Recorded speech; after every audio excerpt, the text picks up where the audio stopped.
ഈ ദൈവാസ്തിക്കുമായിട്ട് ബന്ധപ്പെട്ട് പല ജാതി കൺഫ്യൂഷനല്ല, എത്തീസ്റ്റുകൾ അഥവാ നിരീശ്വരവാദികൾ. പരിശുദ്ധ ഇസ്ലാം തന്നെ അല്ലാഹ് ഉണ്ട് എന്ന് സ്ഥിരപ്പെടുത്താനല്ല വന്നത്, മറിച്ച് ലാ ഇലാഹ ഇല്ലല്ലാഹ്, അല്ലാഹ് അല്ലാതെ ഇലാഹില്ല എന്ന് സ്ഥിരപ്പെടുത്താനാണ്. ഇതര മതവിശ്വാസികളുടെ പോലും മലീമസമായി ചിന്തിക്കാൻ വേണ്ടി, പരിഹസിക്കാൻ വേണ്ടിയിട്ടുള്ള എല്ലാ മരുന്നുകൾ ഇട്ട് കൊടുക്കുന്ന ഒരു ടീമായിട്ടാണ് ഇപ്പോഴത്തെ. അതുപോലെ തന്നെ എന്താണോ സാഹിബുൽ വഖത്ത് എന്നൊക്കെ പറയുന്നത് എനിക്ക് തോന്നുന്നു, എന്താണോ തസവുഫ് ആവേണ്ട അതിന് നേരെ സാഹിബുൽ വഖത്ത് എന്ന് പറഞ്ഞാൽ ഈ കൂട്ടർ എന്താ മനസ്സിലാക്കിയത്?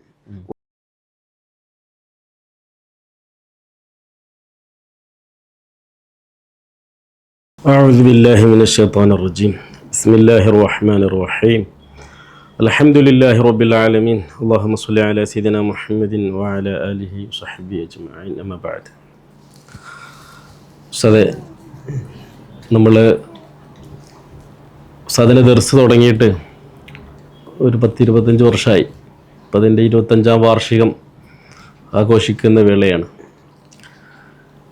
ഇസ്ലാമിക വൈജ്ഞാനിക പാരമ്പര്യം നിലനിർത്തുന്നതിലും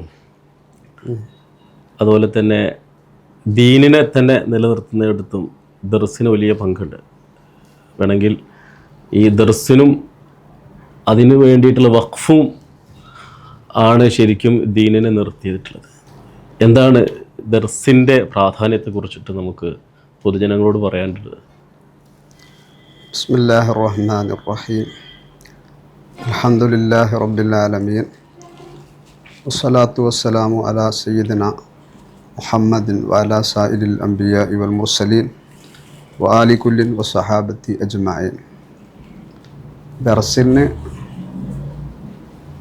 ഇസ്ലാമിക സംസ്കൃതിയിൽ വലിയ പ്രാധാന്യം ഉണ്ട്. അഷ്റഫുൽ ഖൽഖ് നബി സല്ലല്ലാഹു അലൈഹി വസല്ലമ തങ്ങൾ മദീന പള്ളിയിൽ സ്ഥാപിച്ച ഒരു സംവിധാനമാണ് ദർസ് എന്ന് പറയുന്നത്. ആ ഒരൊറ്റ കാര്യം തന്നെ ചിന്തിച്ചാൽ ദർസിൻ്റെ മഹത്വം മനസ്സിലാകും. ഊടിലും ഭാവത്തിലും ചിലപ്പോൾ വ്യത്യാസം ഉണ്ടാവും. അന്ന് കിതാബുകളല്ല. പക്ഷേ റസൂലുള്ളാഹി സ്വല്ലല്ലാഹു അലൈഹി വസല്ലമ തങ്ങളുടെ വിജ്ഞാന പ്രസരണം എന്ന് പറയുന്നത് ഹൃദയത്തിൽ നിന്ന് ഹൃദയത്തിലേക്കുള്ള കിതാബുകളെ ഒന്നും അവലംബിക്കേണ്ട ഒന്നല്ല.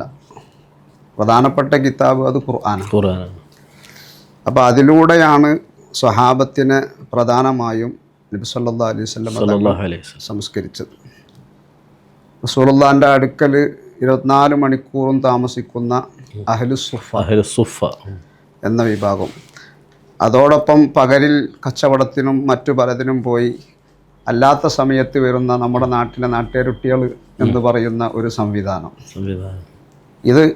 ഈ ഒരു സംവിധാനത്തിൻ്റെ നേർപകർപ്പാണ് നമ്മുടെ കേരളത്തിൽ എന്നും നിലനിന്നുകൊണ്ടിരിക്കുന്നത് ദർസി പാരമ്പര്യം.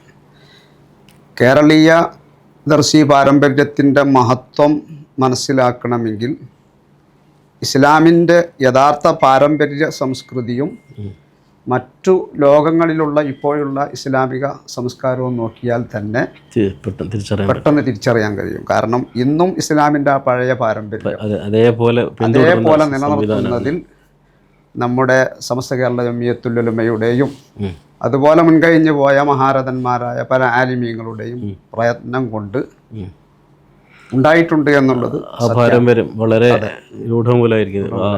അന്നത്തെ അതേ ദർസിന്റെ സംവിധാനമാണ് മഖ്ദൂമാരിലൂടെ നമുക്ക് ഇപ്പോഴും അതേ സിലബസിലാണ് നമ്മൾ. അവരാണത് വ്യാപകമാക്കി കേരളത്തിന്റെ ഒട്ടുമിക്ക പ്രദേശങ്ങളിലും. അപ്പോൾ ഇൽമ് നിലനിർത്തുന്നിടത്ത് ദീന് നിലനിർത്തുന്നിടത്ത് ഇൽമിന് വലിയ ദർസിന് വലിയ പാരമ്പര്യമുണ്ട്. ആ പാരമ്പര്യത്തിൽ ഊന്നിയിട്ടാണ് ഇന്നും പിന്നെ കേരളത്തിലെ ദർസുകളൊക്കെ നിലനിന്ന് പോകുന്നത്. അതെ. മാത്രമല്ല ദർസിൻ്റെ സവിശേഷത എന്ന് പറയുമ്പം വളരെ അടിസ്ഥാന കാരണങ്ങൾ വരെ അന്വേഷിച്ച് തഹക്കീക്ക്, തെദ്ക്കീക്ക്, ഇങ്ങനൊക്കെ ഉണ്ട്. തെർക്കീക്ക്, തെൻമീക്ക് എന്നൊക്കെ പറഞ്ഞിട്ട് പല മർത്തബകളും ഉണ്ട്.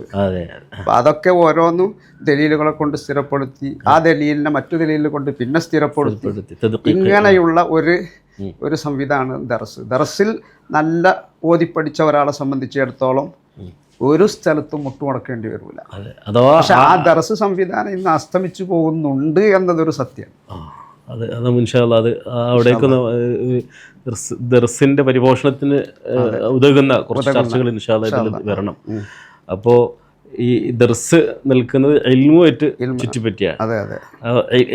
ഇന്ന് ഈ വിഷയത്തിൽ നന്നായിട്ട് ഒരു ചർച്ചാവിഷയമാണ്. എന്താണ് ഇൽമ്, ഇൽമിന്റെ പ്രാധാന്യം എന്തൊക്കെ തരത്തിലുള്ള ഇൽമുണ്ട്, അതൊക്കെ ഏതൊക്കെ തലങ്ങളിലാണ്, അഥവാ നമ്മുടെ ഒരു പിന്നെ ദീൻ നിലനിൽക്കുന്നത് ഒരു പല ഫന്നുകൾ, അഖീദ, ഫിഖ്, തസവുഫ്, ഇതാണ് പ്രധാനപ്പെട്ട 3 മേഖല.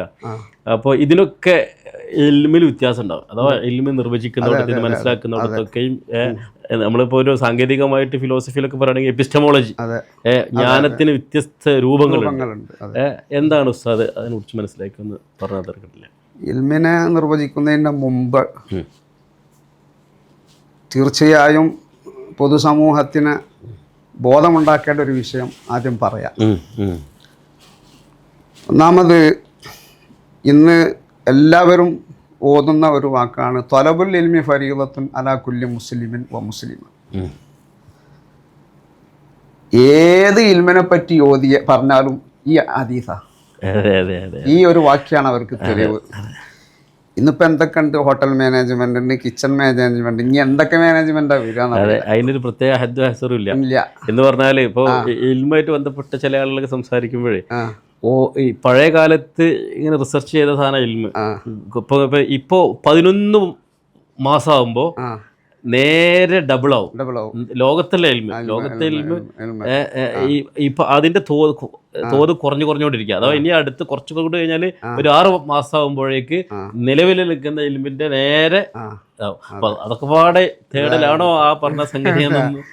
അപ്പൊ തലബുൽ ഇൽമി ഫരീളത്തുൻ അലാ കുല്ലി മുസ്ലിമിൻ മുസ്ലിമത്ത് എന്ന് പറഞ്ഞാൽ ഓരോ മുസ്ലിമിനും മുസ്ലിമത്തായ ആണിനും പെണ്ണിനും അവരുടെ ആരാധനാകർമ്മങ്ങളും വിശ്വാസങ്ങളും അതിനെ രൂഢമൂലമാക്കുകയും അതിനെ സ്വഹീഹാക്കുകയും ചെയ്യുന്ന ഇൽമ് തേടൽ നിർബന്ധമാണ്. അല്ലാതെ ലോകത്തുള്ള എല്ലാ ഇൽമും അതിൽ തേടപ്പെടാൻ പറ്റാത്തതുണ്ട്. ഇന്നിപ്പോൾ അതല്ല, ഇന്ന് പെൺകുട്ടികൾ വരെ അവർ ഈ ഹദീസ് ഓതിയിട്ട് എല്ലാ ഇൽമും ഫർദാണ് എന്നിടത്തേക്ക് സ്ത്രീകൾ പഠിച്ചുകൂടാന്നല്ല, അത് പഠിക്കുന്ന ഇസ്ലാം നിർദ്ദേശിച്ചതുണ്ട്. ഒരിക്കലും തന്നെ ഫർദ് കിഫ, ഫത്വ കൊടുക്കാനുള്ള ഫർദ് കിഫന്റെ ഇൽമ് സ്ത്രീകളോട് തേട്ടല്ല, സ്ത്രീകളോടെന്തില്ല, ഇസ്ലാം ത്വലബില്ല. മനസ്സിലായില്ലേ? നേരെ മറിച്ച് ഒരാൾ പഠിച്ച് ആ ഫത്വ, ആയിഷ ബീവി എന്തായിട്ടുണ്ട്, മുഫ്തിയായിരുന്നു, അങ്ങനെ ആവുന്നുണ്ട്, അതിന് നമ്മൾക്ക് എതിരല്ല. പക്ഷെ അവരോട് തേട്ടം ഇല്ല ഫത്വന്റെ വിഷയത്തിൽ. അവരോട് നിർബന്ധിക്കുന്നില്ല. നേരെ മറിച്ച് ഒരാൾ സാഹചര്യങ്ങളൊക്കെ ഉപയോഗപ്പെടുത്തി പഠിച്ചാൽ വളരെ നല്ലത് തന്നെയാണ്. പഴയ കാലത്ത് അങ്ങനെയുള്ള എത്രയോ മഹതിമാർ കഴിഞ്ഞു പോയിട്ടുണ്ട്. എന്നാൽ ഒരു ഫർള് കിഫായ വിടാൻ വേണ്ടി ഒരു സമൂഹത്തിൽ ഒരു നാട്ടിൽ പല ജാതി ഫന്നുകൾ, ആ നാടിന്റെ അല്ലെങ്കിൽ ആ സമൂഹത്തിന്റെ നിലനിൽപ്പിന് ആവശ്യമായിട്ടുള്ള പല ഫന്നുകളും പഠിക്കുന്ന നിർബന്ധമായിരിക്കും. അതാ ഒരു കൂട്ടം ആളുകൾ തന്നെയെങ്കിലും അത് പഠിക്കണം. അപ്പൊ അതിൽ ഈ ത്വലബുൽ ഇൽമി ഫരീളത്തുൻ അലാ കുല്ലി മുസ്ലിമ വ മുസ്ലിമത്ത് എന്നുള്ളത് പലരും പ്രത്യേകിച്ച് ഈ സമയത്ത് ചില വിവാദങ്ങളൊക്കെ നടന്നുകൊണ്ടിരിക്കുന്നത് അവരുടെ നേട്ടങ്ങൾക്ക് വേണ്ടി പ്രാസംഗികന്മാരും ഭൗതികവാസകന്മാരും ഒക്കെ കൊണ്ടുപോവുകയാണ്.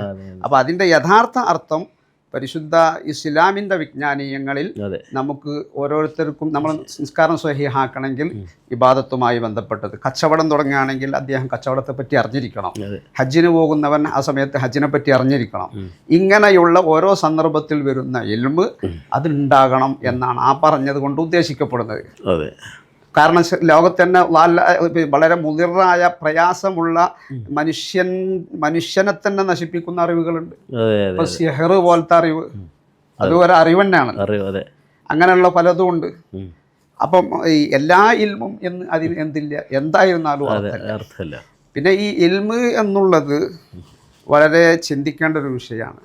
ഇന്ന് പലപ്പോഴും ഈ പല ചെറിയ വിദ്യാർത്ഥികൾ, പഠിച്ചു വരുന്ന വിദ്യാർത്ഥികൾ പ്രത്യേകിച്ച് അവരെ സംബന്ധിച്ചിടത്തോളം ഇൽമ് എന്നുള്ളത് അവർ പല ഒരർത്ഥത്തിന് മാത്രമാണ് മനസ്സിലാക്കുന്നത്. ഞാൻ പലപ്പോഴും സംസാരങ്ങളിൽ നിന്ന് മനസ്സിലാക്കിയൊരു വിഷയം പറയാം. അൽ ഇത്തിഖാദുൽ ജാസിമുൽ മുതാബിഖുൽ വാഖി അൽ മുതാബിഖുലിൽ വാഖി, ഖത്ഇയായ ഇൽമ്, അതാണ് ഇൽമ് എന്നാ. ഈ ഇൽമ് എന്നിട്ട് എല്ലാത്തിലേക്കും അങ്ങ് വെച്ചു കൊടുക്കും.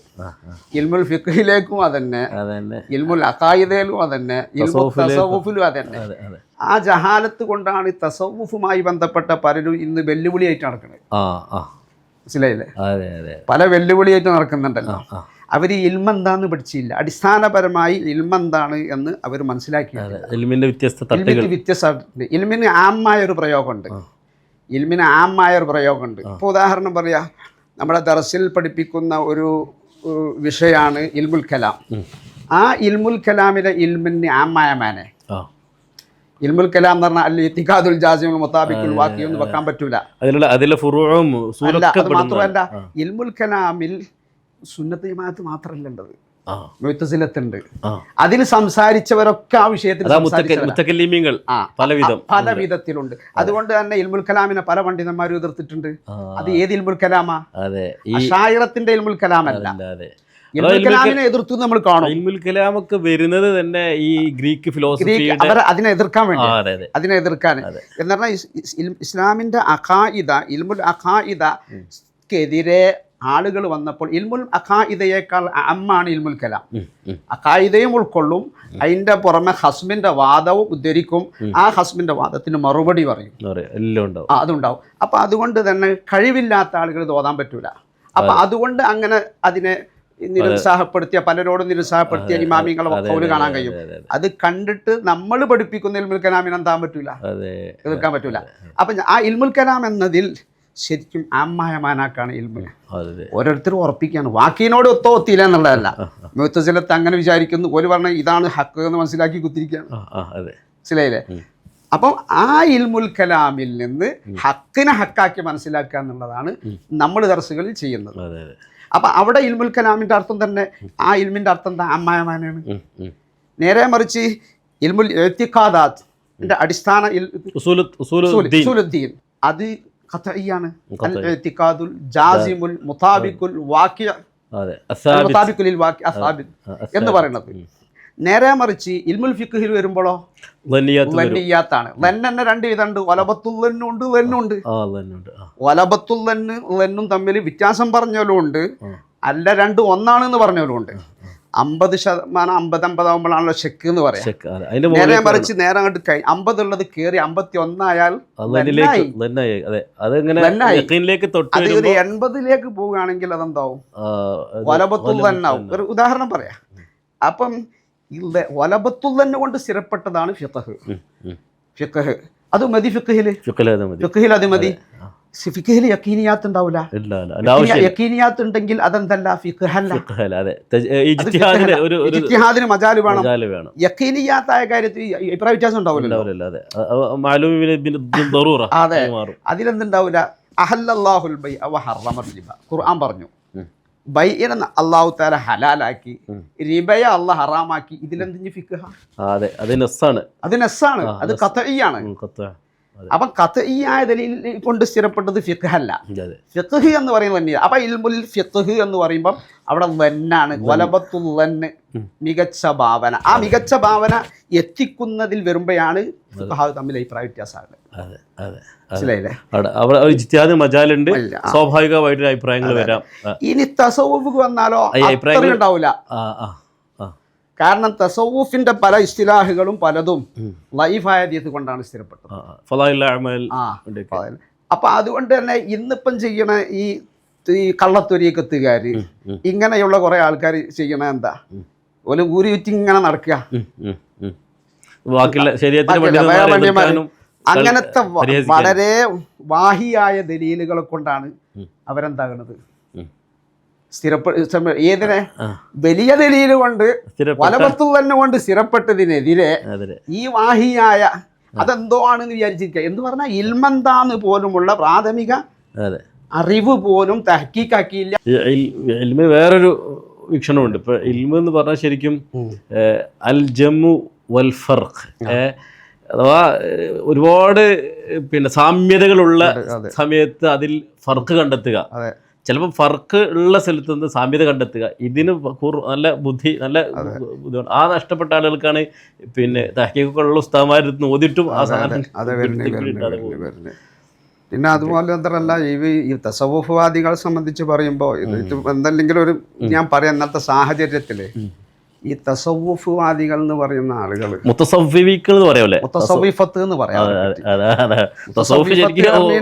തസവുഫിനെ അഭിനയിക്കുന്ന യഥാർത്ഥ തസവുഫുമായി അവർ ബഈദാ തസവ്വിഫത്ത്. കാരണം ഓല വാദം അങ്ങനെയാണ്, മശായിഖന്മാരെ മക്കൾ എന്നാ പറയുന്നത്. മശായിഖന്മാരെ മക്കൾ എന്ന് ആരെ ഖുർആനിൽ പറഞ്ഞ അത് ഏത് തെളിവുകൊണ്ട് ഓല് പറഞ്ഞ വാദം, അവരെ ദലീലിന് അവരെ തൊള്ള തെളിവാക്കി, പിന്നെ അവരുടെ ഇമാമ തെളിവ് അവർ മനസ്സിലാക്കി. ശരിക്കും ഹവയെ ഇത്തിബാഅ് ചെയ്യുന്ന ആളുകൾ എന്ന് പറയുന്നത് ഒരു ബേസിക് ആയിട്ടുള്ള വിഷയം പോലും അറിയാത്ത രൂപത്തിലേക്കുള്ള ഒരു ഇത് അവർ കേൾക്കുമ്പോഴേ നമുക്ക് തോന്നുന്നത്. ഇപ്പൊ ഈ അഭിനവ പിന്നെ തസവുഫിന്റെ പേരിൽ പ്രവർത്തിക്കുന്ന ഈ അഭിനവ മുത്തസവ്വിഫീങ്ങൾ അവർ ശരിക്കും ഒരു എന്തൊക്കെയോ ഇതില് അവർ ഷിയാക്കളുമായിട്ട് ബന്ധമുണ്ട്. ഈ ഇമാമിയത്ത് ഒരു സമയത്തൊന്നും പറയാം, എന്നിട്ട് അവർക്കെതിരാരും പറയുമ്പോ അത് തിരിച്ചിട്ട് വില ബൈത്തല കൂടെ, എന്നിട്ട് അതിനെ നേരെ തിരിച്ച് ഓലെ ഷെയ്ഖിന് ഇസ്മത്ത് വാദം ഉള്ള പോലെയാണ് അവരുടെ അവതരണം കണ്ട. ഓലെ ഷെയ്ഖ് പറഞ്ഞു ഇതിൽ തെറ്റാൻ ഒരു സാധ്യതയില്ല. അതിന് ഇത്ര പിന്നെ ഇസ്മത്ത് വാദം എന്ന് പറഞ്ഞാൽ ഓലെ ഷെയ്ഖ് പോട്ടെ, അഹ്ലുബൈത്തിന് വരെ ഇസ്മത്ത് നമ്മളെന്താ ഇല്ലല്ലോ, സ്ഥിരപ്പെടുത്തൂലല്ലോ. ഷിയാക്കൾക്ക് അങ്ങനെ വാദമുണ്ട് ഇസ്മത്ത്. അപ്പൊ അതിലേക്കായിരിക്കും അവരുടെ ഒരു. അപ്പോൾ ഇവിടെ ശരീഅത്തിൻ്റെ പണ്ഡിതന്മാർ ഇവിടെ ഉണ്ട്, ശരീഅത്തിൻ്റെ വിഷയങ്ങൾ വളരെ സ്പഷ്ടമായിട്ട് ചർച്ച ചെയ്യുന്നുണ്ട്. അതിന് എതിരെ പറഞ്ഞാൽ, അതിനെതിരായാൽ പോലും ഈ ഷെയ്ഖിന്റെ വാദത്തെ അതിന് മുൻതൂക്കം കൊടുക്കുന്ന ഒരു പ്രവണത ഉണ്ടെങ്കിൽ അത് ഷിയാക്കളിൽ നിന്ന് വരുന്ന സാധനം. സത്യത്തിൽ ഈ എതിർത്ത് നടക്കുന്ന ഈ മുത്തസവ്വിഫത്ത് എന്ന് പറഞ്ഞ ഈ വിഭാഗം, ഇവർ സത്യത്തിൽ തസവുഫ് എന്താണെന്ന് പഠിച്ചില്ല. കാരണം തസവുഫ് എന്ന് പറയുന്നത് അത് സ്വന്തത്തിലേക്ക് ഇറങ്ങല, മറ്റുള്ളവരെ ഇത് നോക്കി ഇറക്കലല്ല. തസവുഫ് എന്ന് പറഞ്ഞാൽ ശരീഅത്തിന്റെ പ്രയോഗവൽക്കരണമാണ്.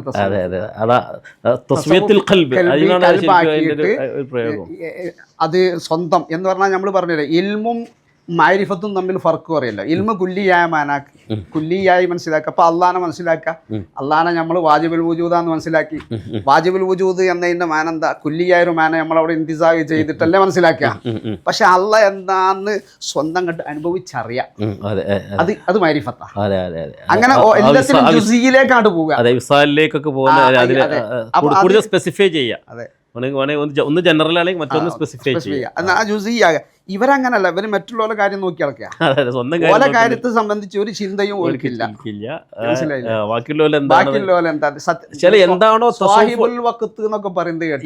എനിക്ക് തോന്നുന്നു എന്താണോ തസവുഫ് ആവേണ്ട അതിന് നേരെ സാഹിബുൽ വഖത്ത് എന്ന് പറഞ്ഞാൽ ഈ കൂട്ടർ എന്താ മനസ്സിലാക്കിയത്? ഒരു മനസ്സിലാക്കിയത് വഖത്തിലുള്ള സ്വാഹിബ് എന്ന്. അപ്പൊ നിങ്ങളും സ്വാഹിബുൽ വഖത്താ, ഞാനും സ്വാഹിബുൽ വഖത്തല്ല. ഈ സ്വാഹിബുൽ വഖത്തിന്റെ മാനെന്താ ഇവർ മനസ്സിലാക്കിയത്? സ്വാഹിബുൽ വഖത്ത് ആകണമെങ്കിൽ ഒന്നാമത് ഉണ്ടാകേണ്ടി അള്ളാഹുവിന്റെ ഖലാ ഖദറിൽ അങ്ങോട്ട് അലിഞ്ഞങ്ങോട്ട് ചേരണം. മനസ്സിലായില്ലേ? ഞാൻ ഇപ്പൊ എന്തായി, നിങ്ങളോട് നാളെ വരണം എന്ന് പറഞ്ഞു. ഒരു ഉദാഹരണം പറയാം, എൻ്റെ വീട്ടിൽ പരിപാടി നാളെ വരും, നിങ്ങൾ വന്നില്ല. അപ്പൊ ഞാൻ നിങ്ങളോട് ചോദിക്കരുത് എന്തേ വരാഞ്ഞ്. അത് ചോദിച്ചാൽ അള്ളാന്റെ ഖദറിനെ ഖലാഇനെ തൃപ്തിപ്പെടാത്ത ചോദ്യം. ഇതാണ് ആര് സ്വാഹിബുൽ വഖത്തിന് ഉണ്ടാകേണ്ട ഒന്നാമത്തെ നിബന്ധന, സമ്പൂർണ്ണ തൃപ്തി. ഇതങ്ങനല്ലല്ലോ. എന്നിട്ട് മറ്റവർക്കെതിരെ കുതിരേറാൻ നടക്കല്ലേ? അള്ളാന്റെ ഖദറിൽ അങ്ങ് അലിഞ്ഞു ചേർന്നവരാണെങ്കിൽ മറ്റുള്ളവരുടെ കാര്യം നോക്കുവോ? നോക്കുന്ന മാത്രല്ല, വളരെ പരിഹാസ്യമായിട്ട് ദീനിനെ മറ്റുള്ള ഇതര മതവിശ്വാസികളുടെ ഇടയിൽ പോലും മലീമസമായി ചിന്തിക്കാൻ വേണ്ടി, പരിഹസിക്കാൻ വേണ്ടിയിട്ടുള്ള എല്ലാ മരുന്നുകൾ ഇട്ട് കൊടുക്കുന്ന ഒരു ടീമായിട്ടാണ് ഇപ്പോഴത്തെ. അതുപോലെ തന്നെ ഖുതുബുൽ ആലം, ഞാനിപ്പോ സാന്ദർഭികമായിട്ട് ഒന്ന് പറയാന്നേ ഉള്ളൂ, നമ്മള് വിഷയമല്ലെങ്കിലും അതാ ഒരുപാട് പദാവലി അവർ പ്രയോഗിക്കുന്നതാണ്. ഈ ഖുതുബുൽ ആലം എന്ന് പറയുമ്പോൾ സി.എം. വലിയുള്ളാഹിനെ പറ്റി ഖുതുബുൽ ആലം എന്ന് പറയുന്ന പണ്ഡിതന്മാരുണ്ട്. അത് പറയണ്ട, നമ്മള് വരുത്തേണ്ട. ചിലപ്പോ അതിലും വലിയ സ്ഥാനാണെങ്കിലോ നമുക്കറിയില്ല. അവര് വലിയ മഹാനാണ്. സമസ്ത കേരള ജമിയത്തുൽ ഉലമയുടെ എല്ലാ ആലിമീങ്ങളും ബഹുമാനപ്പെട്ട സി.എം. വലിയുള്ളാഹിനെ അംഗീകരിച്ചവരും അവിടുത്തെ വിലായത്ത് അംഗീകരിച്ചവരുമാണ്. അതിൽ യാതൊരു തർക്കാർക്കും ഇല്ല. മനസ്സിലായില്ലേ? ഈ ഖുതുബുൽ ആലം എന്ന് പറയുമ്പോൾ ആലം എന്നതിന്റെ അർത്ഥം മനസ്സിലാക്കുന്നതിന് ഇവർക്ക് അബദ്ധം പറ്റിയിട്ടുണ്ട്. മനസ്സിലായി? ആലമിന് പല അർത്ഥമുണ്ട്.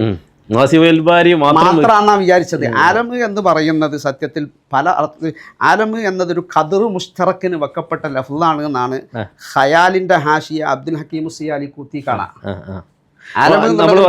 മനുഷ്യരുടെ ലോകം, ജിന്നുകളുടെ ലോകം, ജന്തു ലോകം, ജിൻസ് പരിഗണിച്ചിട്ട് ജുസിയാത്ത് പരിഗണിക്കൂല, ജിൻസ് പരിഗണിച്ചിട്ട് അങ്ങനെ വെക്കാം. അപ്പൊ ഒരു ഖദർ മുഷ്തറക്കിനാ. ആലം എന്ന് പറഞ്ഞാൽ തന്നെ മായോലമു താലാ ബിഹീന, ഇതുകൊണ്ട് അള്ളാനെ അറിയാൻ കഴിയുന്ന അള്ളാന്റെ ദലീല്, അള്ളാന്റെ മേൽ അറിയിക്കുന്ന ദലീല. ആ ദലീലാകാൻ പറ്റിയ ഏത് കുല്ലിയുണ്ടോ അതിനെ പറ്റിയൊക്കെ എന്ത് പറയാം, ആലം പറയാം. ആ ഒരർത്ഥത്തിലാണ് റബ്ബുൽ ആലമീൻ എന്ന് പറഞ്ഞത്. അപ്പൊ ആലം എന്നതിന് രണ്ടർത്ഥമുണ്ട്. ഒന്ന് മാസിവൽ ബാരി, മറ്റൊന്ന് ഇവർ നിശ്ചയിക്കുന്ന ഏതാണോ അത്.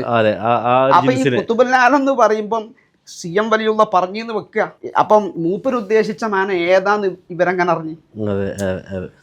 മൂപ്പര് ഉദ്ദേശിച്ച മാന ഇന്നതാണ്. അതാ ഞാൻ പറഞ്ഞത്, ഉറപ്പില്ലാത്ത കാര്യങ്ങളിൽ വെറുതെ ഷണ്ട കൂടുക, വെറുതെ എന്ത് കൂടുക, ഷണ്ട കൂടുക. ഇനി ആലമു ലോകം മുഴുവനാന്ന് വെച്ചാൽ അക്കല് മുഹസിസാവും, അക്കല് തഖ്സീസാവും, ജമ്പല് പോലത്തൊക്കെ പറഞ്ഞതല്ലേ. ഇന്നല്ലാഹ അലാ കുല്ലി ഷൈഇൻ ഖദീർ. ഇന്നല്ലാഹ അലാ കുല്ലി ഷൈഇന്റെ മാന എന്ത് കൊടുക്കുന്നതിനനുസരിച്ച് ഷൈഇ എന്നതിന് മഅലൂമ് എന്ന അർത്ഥം കൊടുക്കുകയാണെങ്കിൽ, മൗജൂദ് എന്ന അർത്ഥം കൊടുക്കുകയാണെങ്കിൽ അള്ളാഹ് അതിന് പുറത്താ, തഖ്സീസാ. മനസ്സിലായില്ലേ? നേരെ മറിച്ച് ഷൈഇന് അള്ളാഹിന്റെ മഷിയത്ത്, അപ്പം പിന്നെ തഖ്സീസിന്റെ ആവശ്യമില്ല. അള്ളാഹ് ഉദ്ദേശിച്ചതിനൊക്കെ കഴിയും. ഖദീർ എന്ന് പറഞ്ഞാൽ ആ ഷെയ് എല്ലോ നല്ല മുംകിനാത്ത് നല്ല അർത്ഥം, മുഹാലിൽ വരൂലല്ലോ. അല്ല, മുഹാല് വരൂല. ഷെയ്ന് അള്ളാഹിന്റെ മഷിയത്ത് എന്ന അർത്ഥം കൊടുക്കുകയാണെങ്കിൽ അള്ളാഹ് ഉദ്ദേശിക്കപ്പെടുന്ന കാര്യങ്ങൾ, അത് അള്ളാഹ് ഉദ്ദേശിക്കുന്നത് മുഹാൽ ഉദ്ദേശിക്കൂലല്ലോ. മുഹാൽ ഉദ്ദേശിക്കുക എന്നുള്ളത് സഫാത്തല്ലേ. മുഹാൽ ഉദ്ദേശിക്കുക എന്ന് പറഞ്ഞാൽ അള്ളാഹ് സഫീഹ എന്നല്ലേ വരിക. അക്കലിയായി നടക്കാത്തൊരു കാര്യം അള്ളാഹ് ഉദ്ദേശിക്കുക എന്ന് പറഞ്ഞാൽ അള്ളാഹ് ആരാകണം? സഫീഹാണോ? സഫീഹാണോ? അള്ളാഹ് സഫീഹാണ്ടേ? അള്ളാഹ് സഫീഹാവൂലല്ലോ. അപ്പോൾ ഇപ്പോൾ ഇൽമിൻ്റെ വ്യത്യസ്ത വിഷയങ്ങളപ്പോൾ നമ്മൾ ചർച്ച ചെയ്തത്. ഇനിയിപ്പോൾ ഇതിലിപ്പോൾ നമ്മൾ ദർസ് ഒക്കെ അതിൽ ഏറ്റവും പ്രധാനപ്പെട്ട ഒരു ഏരിയയാണ് ഇൽമുൽ അഖീദ. ഇന്നത്തെ കോണ്ടെക്സ്റ്റിൽ ഇപ്പോൾ നമ്മളിപ്പോൾ അഖീദയ്ക്ക് വേണ്ടി സെനൂസിയാത്ത്, ഷറുൽ അഖായിദ്, ഷറുൽ മവാഖിഫ്, ഖാസിദ് ഒക്കെ ഉപയോഗപ്പെടുത്തുന്നുണ്ട്. ഇന്നത്തെ കോണ്ടെക്സ്റ്റിൽ ഇപ്പോൾ കുറേ ആളുകൾ ഈ ദൈവാസ്തിക്കുമായിട്ട് ബന്ധപ്പെട്ട് പല ജാതി കൺഫ്യൂഷനല്ല, എത്തീസ്റ്റുകൾ അഥവാ നിരീശ്വരവാദികൾ, അഗ്നോസ്റ്റിക്കുകൾ അഥവാ അന്വേഷിക്കുന്ന ആളുകൾ, ദൈവത്തെക്കുറിച്ച് അന്വേഷിക്കുന്ന ആളുകൾ, അങ്ങനെ പല ജാതി ചിന്താഗതിക്കാരുണ്ട്. അപ്പോൾ ഇന്നത്തെ ഒരു സാഹചര്യത്തിൽ എല്ലാവർക്കും മനസ്സിലാകുന്ന തരത്തിൽ എങ്ങനെയാണ് ഷറുൽ അഖായിദിൽ പറയുന്ന അള്ളാഹുവിൻ്റെ വുജൂദ് അഥവാ ദൈവാസ്തിക്യത്തെ സമർത്ഥിക്കുന്ന ദലീലുകളെ നമ്മൾ അവതരിപ്പിക്കാം? ഏതെല്ലാം തരത്തിലുള്ള ദലീലുകളാണ്?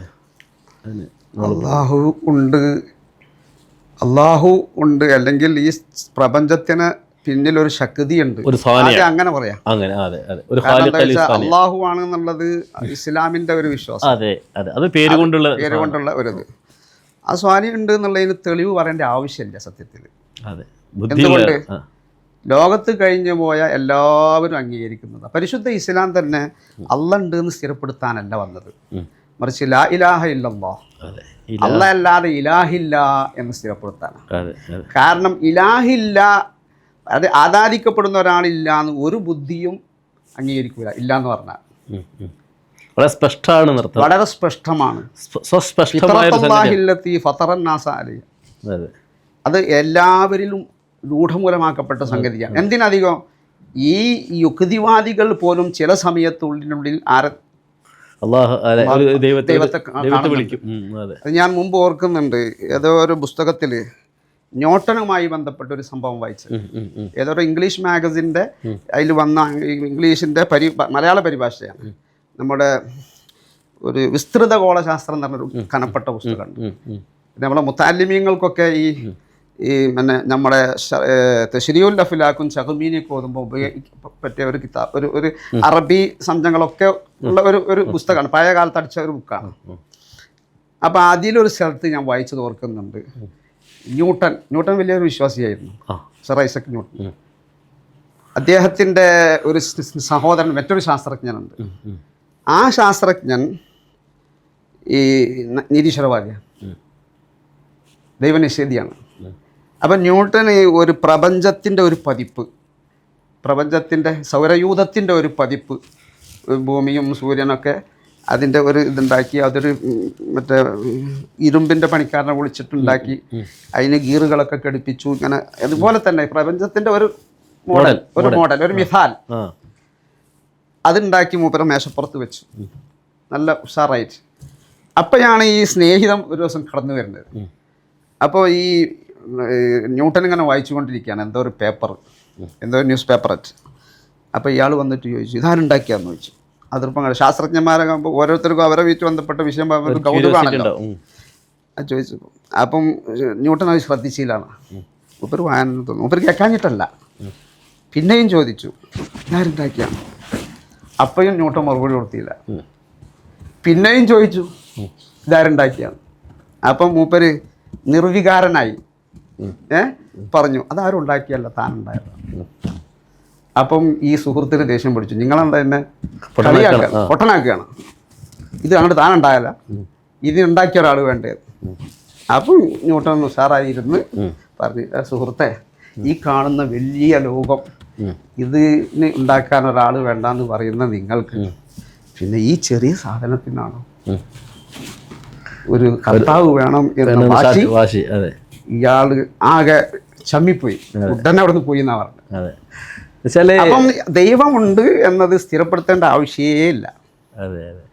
ഞാൻ മറുപടി അതിന് ആവശ്യം തെളിവില്ല എന്നല്ല, തെളിവുണ്ട്. അതിന്റെ ഏറ്റവും സാധാരണക്കാർക്കൊക്കെ വഴങ്ങുന്നൊരു ഉദാഹരണമാണ് ഈവൻ ഒരു മുട്ടുസോജി നമ്മൾ കാണുകയാണെങ്കിൽ അതിനിപ്പോ ഏറ്റവും സങ്കീർണത കുറഞ്ഞൊരു സംഗതിയപ്പല്ലുള്ളൂ. ഒരു അറ്റം കൂർത്തിരിക്കുന്നു, മിനുസമുള്ള ഒരു കുറച്ച് പ്രതലം, മുകൾ ഭാഗത്തൊരു മുട്ട്. ഈ സാധനം ഉണ്ടാക്കിയത് ആരാണെന്ന് നമ്മൾ തേടുന്നുണ്ടല്ലോ അല്ലേ? അല്ലാതെ അത് അവിചാരിതമായിട്ട് അങ്ങ് ഉണ്ടായത് ചിന്തിക്കുന്നില്ല ആരും. ഇനിയിപ്പോൾ നമ്മൾ ഒരു ബഹിരാകാശത്തോടെ പോയിട്ട് നമ്മൾ അവിടെ ഒരു എഞ്ചിൻ കാണും, വേറെ ആരും പോയിട്ടില്ല, നമ്മൾ മാത്രം പോയിട്ടെന്ന് വിചാരിക്കുക. അവിടുന്ന് ഒരു എഞ്ചിൻ കിട്ടിയാൽ, ഒരു മെഷീൻ കിട്ടിയാൽ, ഇതിപ്പോൾ ഇവിടെ ആരും എത്തിയിട്ടില്ലല്ലോ, ഇതിന്റെ ഒരു അസാധ്യതയാണ് ഇത് ആരും ഉണ്ടാക്കാൻ എന്ന് ചിന്തിക്കുന്നില്ലല്ലോ. അല്ല, ഇത് തനിയെ ഉണ്ടാവാൻ ഒരു സാധ്യത ഉണ്ടെന്ന് ചിന്തിക്കുന്നില്ല, ആരോ ഉണ്ടാക്കിയത് തന്നെ ഉറപ്പിക്കുന്നുണ്ട്. ഇതിന്റെ വലിയ പതിപ്പ് കാണുമ്പോഴോ അതെ അതെ. ഇപ്പൊ ഈ മൈക്രോ ലെവലിലും മാക്രോ ലെവലിലും ഒക്കെ ഇതിന്റെ സങ്കീർണതയാണ് ഇപ്പൊ ഈ ലോകത്ത് ആർക്കും പരിശോധിച്ചാൽ കിട്ടും. അപ്പോൾ വ്യവസ്ഥാപിതമായ, വെറും സങ്കീർണതയല്ല, വ്യവസ്ഥാപിതമായ സങ്കീർണതയുള്ള ഏത് സാധനവും കണ്ടാൽ തന്നെ ആ കാണുന്ന കാഴ്ചയിൽ തന്നെ ആ വ്യവസ്ഥാപിത സങ്കീർണത തെളിവായിട്ട് ആൾ എടുക്കുന്നുണ്ട്. ഇതിന്റെ പിന്നിൽ ആരെങ്കിലും സത്താവുണ്ടെന്ന് ആ സാധനം ഇവിടെ എമ്പാടുണ്ട് ഈ ലോകം. അപ്പൊ ഏതൊരു ക്രിയ ഉണ്ടായാലും ആ ക്രിയ ഉണ്ടാക്കിയ ഒരാൾ വേണം എന്നുള്ളത് എല്ലാ മനുഷ്യരും. അതുകൊണ്ട് ഇസ്ലാം അതിന് തെളിവ് വല്ലാതെ പറയാൻ നിന്നിട്ട് ആവശ്യമില്ലാത്തതുകൊണ്ട് ഇസ്ലാം തൗഹീദ് സ്ഥിരപ്പെടുത്താനാണ്. കാരണം ദൈവമുണ്ട് എന്നത് പൊതുവെ എല്ലാവരും അംഗീകരിക്കും. നേരെ മറിച്ച് അള്ളാഹ് ഉണ്ട് എന്നുള്ളതിന് ബുദ്ധിപരമായ തെളിവുണ്ട്. അള്ളാഹു ഉണ്ട് എന്ന് മാത്രമല്ല, ഏകനാണ് എന്നതിനും നമുക്ക് അഖലിയായി ഖത്ഈയായ നിലക്ക് തന്നെ നമുക്ക് എന്താ കഴിയും. ചില പണ്ഡിതന്മാർ തൗഹീദിന് അഖലിയായ ഇഖ്നാഇയായ ദലീലാണ്, ദലീലാണെന്ന് പറഞ്ഞിട്ടുണ്ട്. പക്ഷെ ഖത്താബിയ മാത്രമല്ല, അത് എന്തും ആക്കാൻ കഴിയും. നമുക്ക് അതിനെ ലോകാന ഫീഹിം ആലിഹത്തുൻ അതിനാക്കാം. ബഹുമാനപ്പെട്ട താജുൽ മുഹഖിഖീൻ കോട്ടൂർ ഉസ്താദ്, അള്ളാഹു അവരുടെ എല്ലാ രോഗങ്ങളും അള്ളാഹു ഷിഫയാക്കി ആഫിയത്ത് ദീർഘായുസ്സ് കൊടുക്കട്ടെ. ഉസ്താദൊക്കെ അത് പറയുന്നത് കേൾക്കണം. അത് ഖത്ഈയും ആണ്, അതോടൊപ്പം ഖത്താബിയുമാണ്. ഖത്താബി ആയതുകൊണ്ട് അത് അഖലിയായിട്ടും സ്ഥിരപ്പെടുത്താൻ ഉണ്ട്. അതിൽ ദലീലുൽ ഇംഖാനാണ് ഒന്നുകൂടി ജോറ്. ദലീലുൽ ഹുദൂസ് അല്ല, ദലീലുൽ ഇംഖാനാണ്. ദലീലുൽ ഹുദൂസ് പറഞ്ഞാലും ഉണ്ട്, ദലീലുൽ ഇംഖാൻ പറഞ്ഞാലും ഉണ്ട്. ഹുക്കമാക്കൾ ദലീലുൽ ഇംഖാനാ പറഞ്ഞത്. ദലീലുൽ ഹുദൂസ് പറഞ്ഞ ബഅദുൽ മുതക്കല്ലിമീങ്ങളുണ്ട്. എന്നാൽ ദലീലുൽ ഇംഖാനോടുകൂടെ ഹുദൂസ് ഷർത്ത് പറഞ്ഞവരുണ്ട്. അള്ളാഹു അത് ജൗഹറിൻ്റെ ഇതുകൊണ്ടും അറദിൻ്റെ ഇതുകൊണ്ടും ഷറഹുൽ മവാഖിഫൊക്കെ നോക്കിയ ഒരുപാട് വജ്ഹികളെ കൊണ്ട് സ്ഥിരപ്പെടുത്താൻ കഴിയും. വേറൊരു വിഷയം ഈ നേരത്തെ പുസ്തകം ഹുക്കമാനെ കുറിച്ച് പറഞ്ഞല്ലോ. ഈ ഹുക്കമാ അല്ലെങ്കിൽ ഫലാസിഫത്ത്, ഇവർ ശരിക്കും ആലമിൻ്റെ ഖിദമിനെ വാദിച്ച ആളുകളാണ്. അവർ ആ വാദം വഴി ഇസ്ലാമിൽ നിന്ന് പിന്നെ തൗഹീദിൽ നിന്ന് പുറത്തു പോയിട്ടില്ല, അല്ലെങ്കിൽ ദൈവവിശ്വാസത്തിന് പുറത്തു പോയിട്ടില്ല എന്നാണ് നമ്മൾ പറയേണ്ടത്. അതെങ്ങനെയാണ് രണ്ടും കൂടി നമ്മൾ കൂട്ടി മനസ്സിലായി, ജമ്മ ചെയ്ത് മനസ്സിലാക്കി? ആലമ ഖദീമാണെന്ന് അവർ പറഞ്ഞു. അപ്പൊ ഖദീമായ ഒരു ആലമിനെ ഉണ്ടാക്കിയ ഒരാൾ ആവശ്യമില്ലല്ലോ. എന്ന് വരും. അതെ അല്ലേ? അതെ. അപ്പോൾ അത് നമ്മൾ മനസ്സിലാക്കിയ പോലെയല്ല, അല്ലെങ്കിൽ അധികം ആളുകൾ മനസ്സിലാക്കിയത് പോലെയല്ല അവർ ഖിദമിനെ വാദിച്ചിട്ടുള്ളത്. അതെങ്ങനെയാണ് അതിന്റെ? അവരെ ഖദീമും ബിസ്സമാനും ഉണ്ട്, ഖദീമും ബിദ്ദാത്തും ഉണ്ട്. അവര് ആലമ് ഖദീമാണ് എന്ന് പറഞ്ഞത് ബിദ്ദാത്ത് ഖദീമാണ് എന്നല്ല, അർത്ഥത്തിനല്ല. അല്ല, ഇതിപ്പോ ഒരു പൊതു ചർച്ചയിൽ വല്ലാതെ പ്രസക്തല്ല, ചില ടേംസുകൾ അങ്ങനെയാണ്. അപ്പൊ ഖദീമും ബിസ്സമാന് ഖദീമാന്ന് അവർ പറഞ്ഞത്. അള്ളാഹു തആലയാണ് ഇതിന്റെ ഖാലിഖ് എന്ന് അവർ പറയും. പക്ഷെ ഖദീമായ എങ്ങനെയാ ഹൽക്കയ്യല്? പറയണത് സഫാഹത്താണ്, പറയണത് പച്ച സഫാഹത്ത്. ഹൽക്ക് എന്ന ഒരു പ്രവൃത്തി ഉണ്ടായാൽ, ആ ഹൽക്ക് എന്ന പ്രവൃത്തി ഉണ്ടായി കഴിഞ്ഞാൽ ഉണ്ടാവില്ലല്ലോ. കാരണം ഹൽക്കിന്റെ ശേഷം ഉണ്ടായതല്ലേ, പടക്കുക എന്ന പ്രവൃത്തിക്ക് ശേഷമല്ലേ ഉണ്ടായത്. അപ്പൊ അതിന്റെ മുന്നേ ഹൽക്കിന്റെ മുമ്പില്ലാണ്. പിന്നെ അതെങ്ങനെ ഖദീമാണ് കൊണ്ട് ഖദീമാണ് അവരെ പറഞ്ഞത്. അവരുദ്ദേശിക്ക അത് പറയാൻ കാരണം അവര് സത്യത്തിൽ തൗഹീദിന്റെ അങ്ങേയറ്റം പോയതാ. പക്ഷെ അത് മുദിറായ തൗഹീദാണ്. എന്ന് വെച്ചാൽ അവർക്കൊരു ശരീഅത്തൊന്നും കിട്ടാത്ത രീതിയിൽ നമ്മൾ മനസ്സിലാക്കുന്ന ചില അക്കലുകൊണ്ട് കിട്ടിയ സാധനമാണെങ്കിൽ പോലും അത് തെളിച്ചം വരുന്ന ശരീഅത്ത് വഴി. അത് നിർബന്ധമാണല്ലോ. നമ്മളിപ്പോൾ അക്കല് കൊണ്ട് കിട്ടിയതും ഖുർആൻ ഹദീസ് കൊണ്ട് സ്ഥിരപ്പെട്ടതും തട്ടിച്ചു നോക്കിയിട്ട് അതിനോട് യോജിച്ചതേ ഇത്തിദാദുള്ളൂ. അതുകൊണ്ടല്ലേ നമ്മൾ ഈ മറ്റേ അശ്അരി ഇമാമിനും മാതുരിദി അവർ ക്രോഡീകരിച്ച് വെച്ചത് കൊണ്ട് അവരെ മദ്ഹബ് സ്വീകരിക്കുന്നത്. അല്ലാതെ ഓല് പറഞ്ഞതിനെ അടിസ്ഥാനപരമായുള്ള വിഷയത്തിൽ അന്ധമായി ഓല് പറഞ്ഞതിനെ അംഗീകരിക്കില്ലല്ലോ. പക്ഷെ നമുക്ക് അക്കല് കൊണ്ട് കിട്ടിയത് തന്നെ അത് മുഅ്തദ് ബിഹി ആവണമെങ്കിൽ ഈ മുസ്ലിം ലോകം അനുവർത്തിച്ച് വന്ന ഇതിനോട് യോജിക്കണം. അല്ലാതെ എനിക്ക് ബുദ്ധിയുണ്ട് അത് കിട്ടി അറിഞ്ഞു പോയില്ലേ പിന്നെ എന്തെങ്കിലും മുസ്തനദും ഉണ്ടാവില്ല. അപ്പം ഞാൻ പറഞ്ഞു വരുന്നത് ഇവര് ഖദീമാണെന്ന് പറഞ്ഞത് സത്യത്തിൽ ദൈവത്തെ നിഷേധിക്കാനല്ല, മറിച്ച് അവർ പറയുന്ന ഒരു വാദം. നമ്മളിപ്പോൾ മൈബദിയൊക്കെ ഓതുമ്പം കാണാം, ഇല്ലത്ത് താമ്മയുണ്ടായാൽ മഅലൂലുണ്ടാകൽ നിർബന്ധം. മാത്രമല്ല മൊയ്താത്തല്ല, ഇല്ലത്ത് താമ്പണ്ടായ മൊയ്താത്ത് പോലും പറയുന്നുണ്ട്. അത് വേറെ വിഷയം, അതൊക്കെ ഓരോ സഫാഹത്തുകളാണ്. ഏതോ ആവട്ടെ, ഇല്ലത്ത് താമ്പണ്ടായി. ഇപ്പോൾ ഉദാഹരണം പറയാം, നമുക്കിപ്പോൾ ഒരു മേശ ഇവിടെ ഉണ്ടാക്കണം. ആ മേശ ഉണ്ടാക്കാൻ അതിനുള്ള ഇല്ലത്ത് ഫായിലിയുണ്ട്, ഇല്ലത്ത് മാദിയുണ്ട്, ഇല്ലത്ത് സുവരിയുണ്ട്, ഒക്കെ ഉണ്ട്, എല്ലാം ഉണ്ട്. എല്ലാ 4 ഇലലുകളും ഒത്തുകൂടി കഴിഞ്ഞാൽ പിന്നെ അതുണ്ടാവും. കാശേരി ഉണ്ടാവും, പണി കൊടുത്തുകയാണ് ഇതുണ്ടാകണ്ടേ. ഇതൊക്കെ പണിയെടുത്ത് കഴിഞ്ഞിട്ടും പിന്നെ അത് മേശ ഉണ്ടായില്ല എന്ന് പറയാൻ പറ്റുമോ? ഇല്ല. അപ്പൊ ഈ ലോകത്തെ സൃഷ്ടിച്ചതാരാ? അള്ളാഹ് അല്ലേ? ഒരു പറയണ നോക്കണം, അള്ളാഹ് ഇല്ലത്ത് താമല്ലേ? അള്ളാഹ്ക്ക് ഇനി വേറെ എന്തെങ്കിലും കൂടാണ്ടോ? അള്ളാഹ് ഇല്ലത്ത് താം. അപ്പൊ ഇല്ലത്ത് താം ഉണ്ടായാൽ ഏതുണ്ടാകൽ നിർബന്ധ? ഉണ്ടാകണം. മാലൂല് ആലമല്ലേ? അപ്പൊ ആലം ഖദീമാണ്ടേ? ഇല്ലത്ത് താമ കിതമിലില്ലേ? അപ്പൊ ആലമും എന്താകണ്ടേ? ഖദീമാകണ്ടേ? ഇതാണ് ഓരോ വാദം. അതാണ് ഒരു വിഷമം. അപ്പൊ അല്ലാഹു തആല മുഖ്താറായ ഫായിലല്ല, മൂജിബായ ഫായിലാണ്. അതിന് സത്യത്തിൽ ഒരർത്ഥമില്ല അവരാ പറയണത്. അത് നമുക്ക് വളരെ ബദിയായിട്ട് ഇതാക്കാൻ കഴിയും. കാരണം അവര് പറയണത് എന്താ വെച്ചാൽ അള്ളാഹു പടച്ചു. മൂജിബായ ഫായിലല്ല, മൂജിബായ ഖാലിക്കല്ല, അല്ല മുഖ്താറായ ഖാലിക്കല്ല, അള്ളാഹ് മൂജിബായ ഖാലിക്കാണ്. മൂജിബായ ഖാലിക്ക് കാരണം ഹൽക്കുണ്ടായി കഴിഞ്ഞാൽ സഹോദര അതെങ്ങനെ ഖദീമാകല്? അപ്പോൾ ആ രണ്ടും കൂടി മാറി നിൽക്കാനുള്ള സംഗതി ഇല്ലല്ലോ എന്നുള്ള നിലക്കാണ് ഖദീമാക്കേണ്ടി വരും. അള്ളാഹ് പക്ഷെ നമ്മുടെ അടുത്ത് അശായിറത്തിന്റെ അടുത്ത്, അശായിറത്ത് എന്ന് പറഞ്ഞാൽ അഹ്ലുസുന്ന, അശായിറത്തിന് 2 പ്രയോഗമുണ്ട്. അശ്അരിയത്തിന് അശായിറത്ത് എന്ന് പറയും, ചിലപ്പോൾ മാതുരിദിനെയും കൂടി തഗ്ലീബാക്കിയിട്ട് അശായിറത്ത് എന്ന് പറയും. ഞാൻ ഇപ്പം പറയുന്നത് അശായിറത്ത് അഹ്ലുസുന്ന. അഹ്ലുസുന്നന്റെ അടുക്കൽ ഈ ഇല്ലത്ത് നമ്മൾ ഏതിന് യോജിക്കോലോട് ഒക്കമാക്കൾ പറഞ്ഞല്ലോ, ഇല്ലത്ത് താമ്പണ്ടായ മഅലൂലുണ്ടാകൽ നിർബന്ധം. അതിന് നമ്മൾ യോജിപ്പാണ്, നമ്മൾ എതിർക്കേണ്ട ആവശ്യമില്ല. കാരണം ഹക്കായ ഒരു വാദം കൊണ്ടുവരുമ്പോൾ നമ്മൾ അതിനെ എതിർക്കേണ്ട ആവശ്യമില്ല. പക്ഷെ ഇല്ലത്ത് താമ ഏതാണെന്നുള്ളതിലാണ് ഖിലാഫ്. നമ്മൾ പറയാം ഇല്ലത്ത് താമ അള്ളാഹുവിന്റെ കുദറത്തിന്റെ താല്ലുക്കാണ്. അതാണ് ഇല്ലത്ത് താമ. അപ്പോഴേ അവസ്ഥ ഉണ്ടാവും. അല്ലെങ്കിൽ നേരത്തെ പ്രപഞ്ചത്തിനും അള്ളാഹ്ക്ക് കുറെ വയസ്സാണ് എന്ന് പറയുന്നത്. അപ്പൊ അങ്ങനത്തെ കുറെ സഫാത്തുകളുണ്ട്. അപ്പൊ പലരും മനസ്സിലാക്കി എന്താ വെച്ചാല് ഹുക്കമാക്കൾ ആലമ് ഖദീമാണെന്ന് വാദിച്ചിട്ടുണ്ടല്ലോ. അപ്പൊ ഹുക്കമാക്കളൊക്കെ എന്താണ്? ഓലൊക്കെ അള്ളാനെ നിഷേധിച്ചവരാണ്. ഒരിക്കലും അവരല്ല. അവരൊക്കെ നല്ല ബുദ്ധിജീവികളാണ്. ശാസ്ത്രജ്ഞന്മാർ പൊതുവേ മിക്കവാറും ദൈവത്തെ അംഗീകരിച്ചവരാ. ഏത് ദൈവം എന്നുള്ളതല്ല, ഒരു അദൃശ്യ ശക്തി ഉണ്ട് എന്ന് അംഗീകരിച്ചവരാണ്.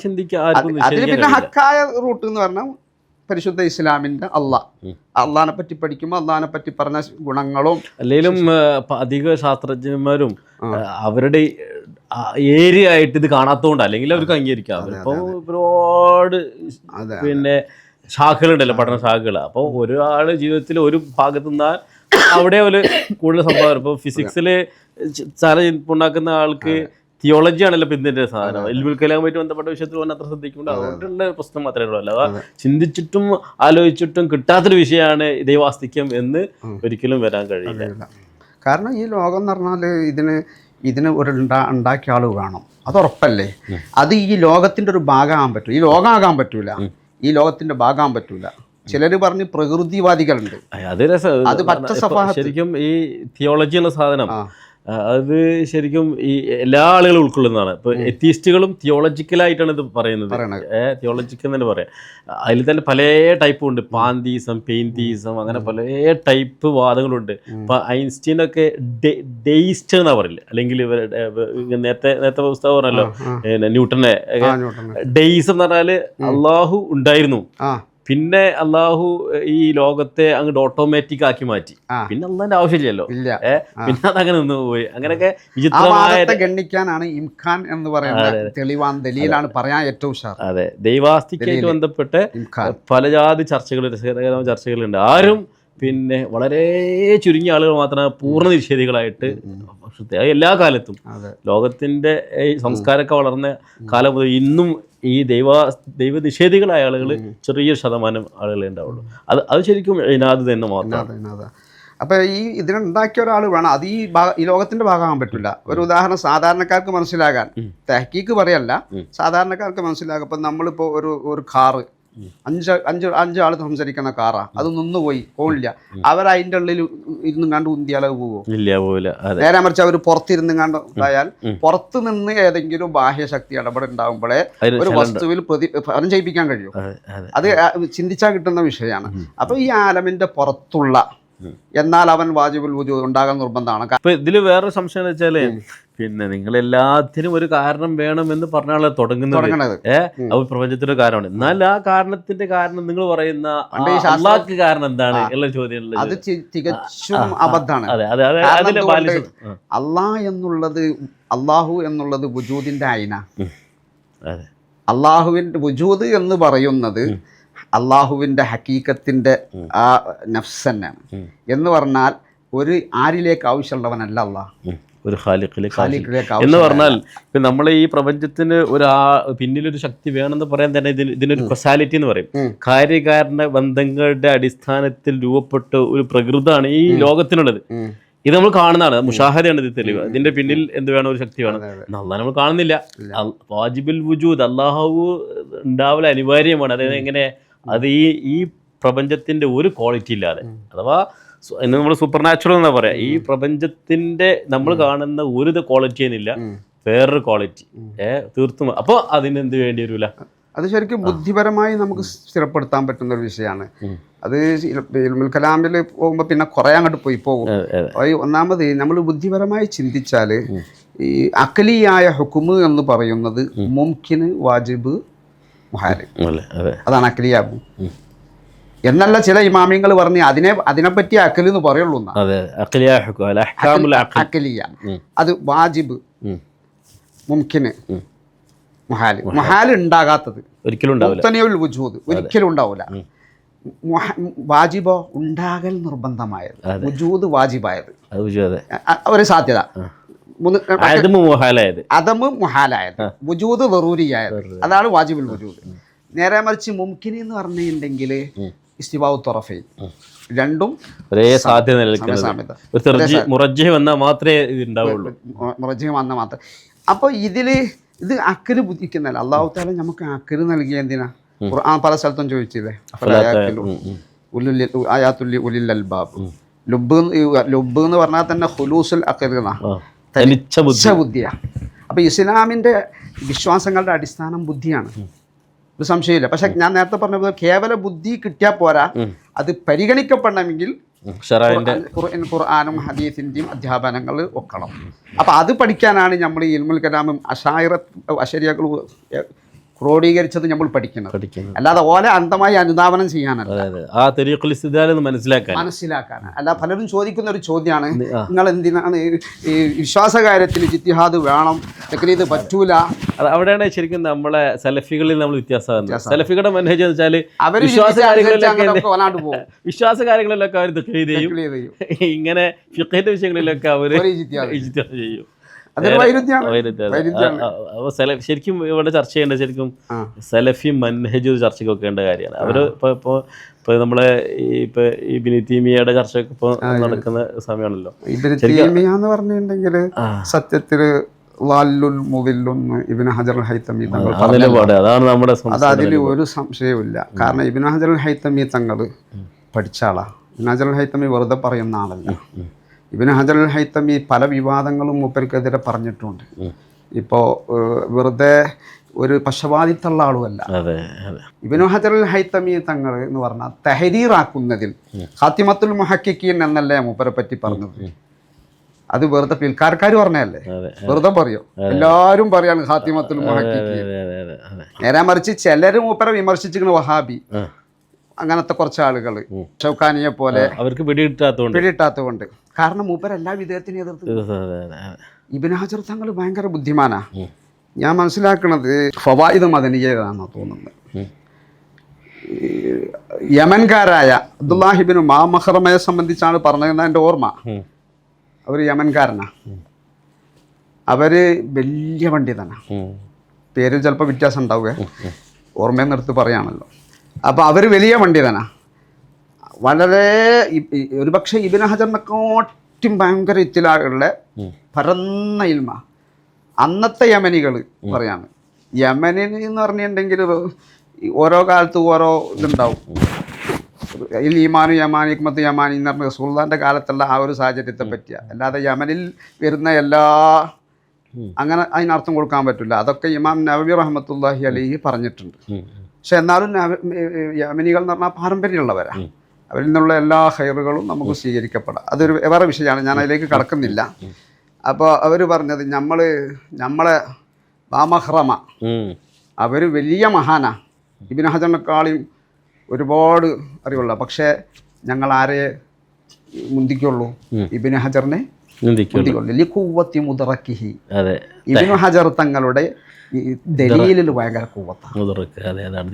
പിന്നെ മനസ്സിലേക്ക് വന്ന ഒരു വിഷയം പറയാം. ഇപ്പോൾ ഈ ചാപ്പിള്ള പ്രായത്തിനു മുന്നേ 4 മാസം ആകുന്നതിന് മുന്നേ മരിച്ച്, അലക്കത്തുമല്ല മുതകത്തുമല്ല, ചാപ്പിള്ള അയക്കണം, കുട്ടിൻ്റെ രൂപമായില്ല. അത് പ്രസവിച്ചു കഴിഞ്ഞാൽ അതിൻ്റെ ഹുക്കുമ് പറഞ്ഞു ഫുഖഹാ. 4 വയസ്സ് കഴിഞ്ഞതിന് ശേഷം പ്രസവിച്ചു.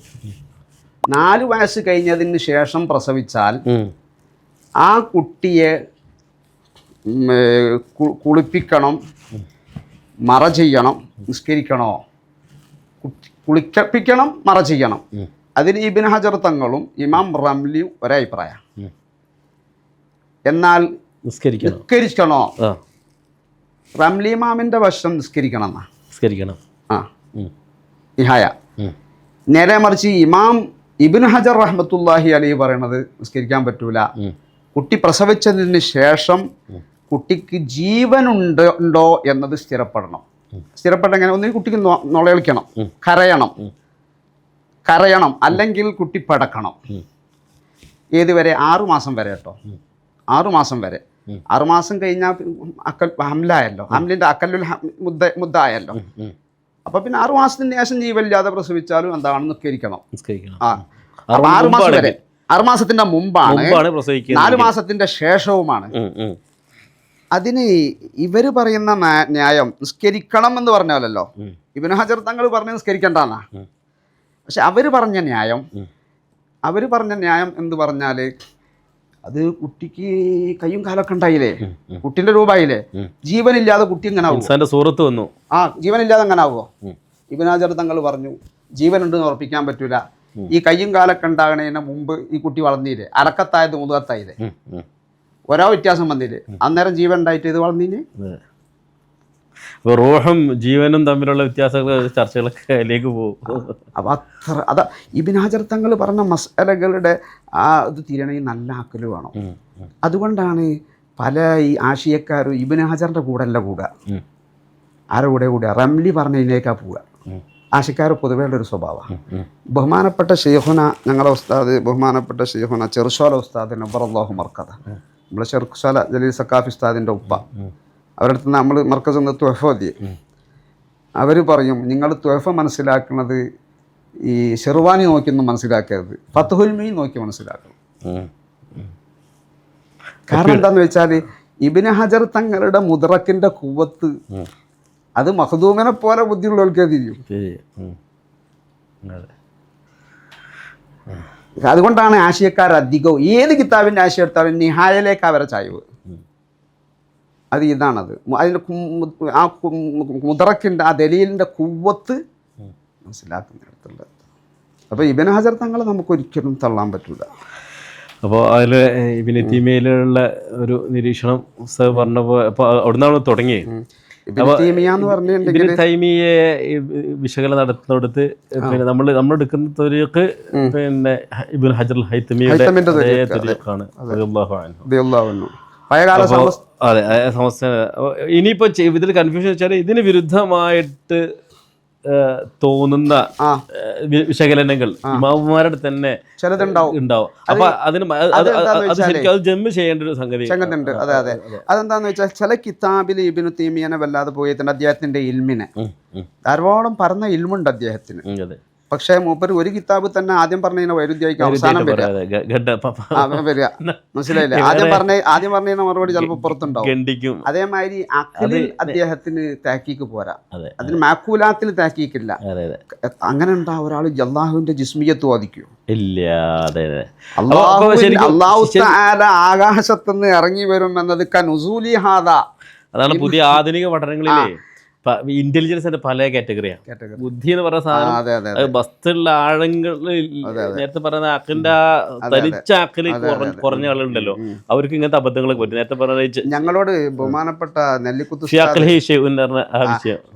ഉസ്താദ് പറഞ്ഞു ഞങ്ങളോട്, തുർമുദിയിലാണ് എൻ്റെ ഓർമ്മ.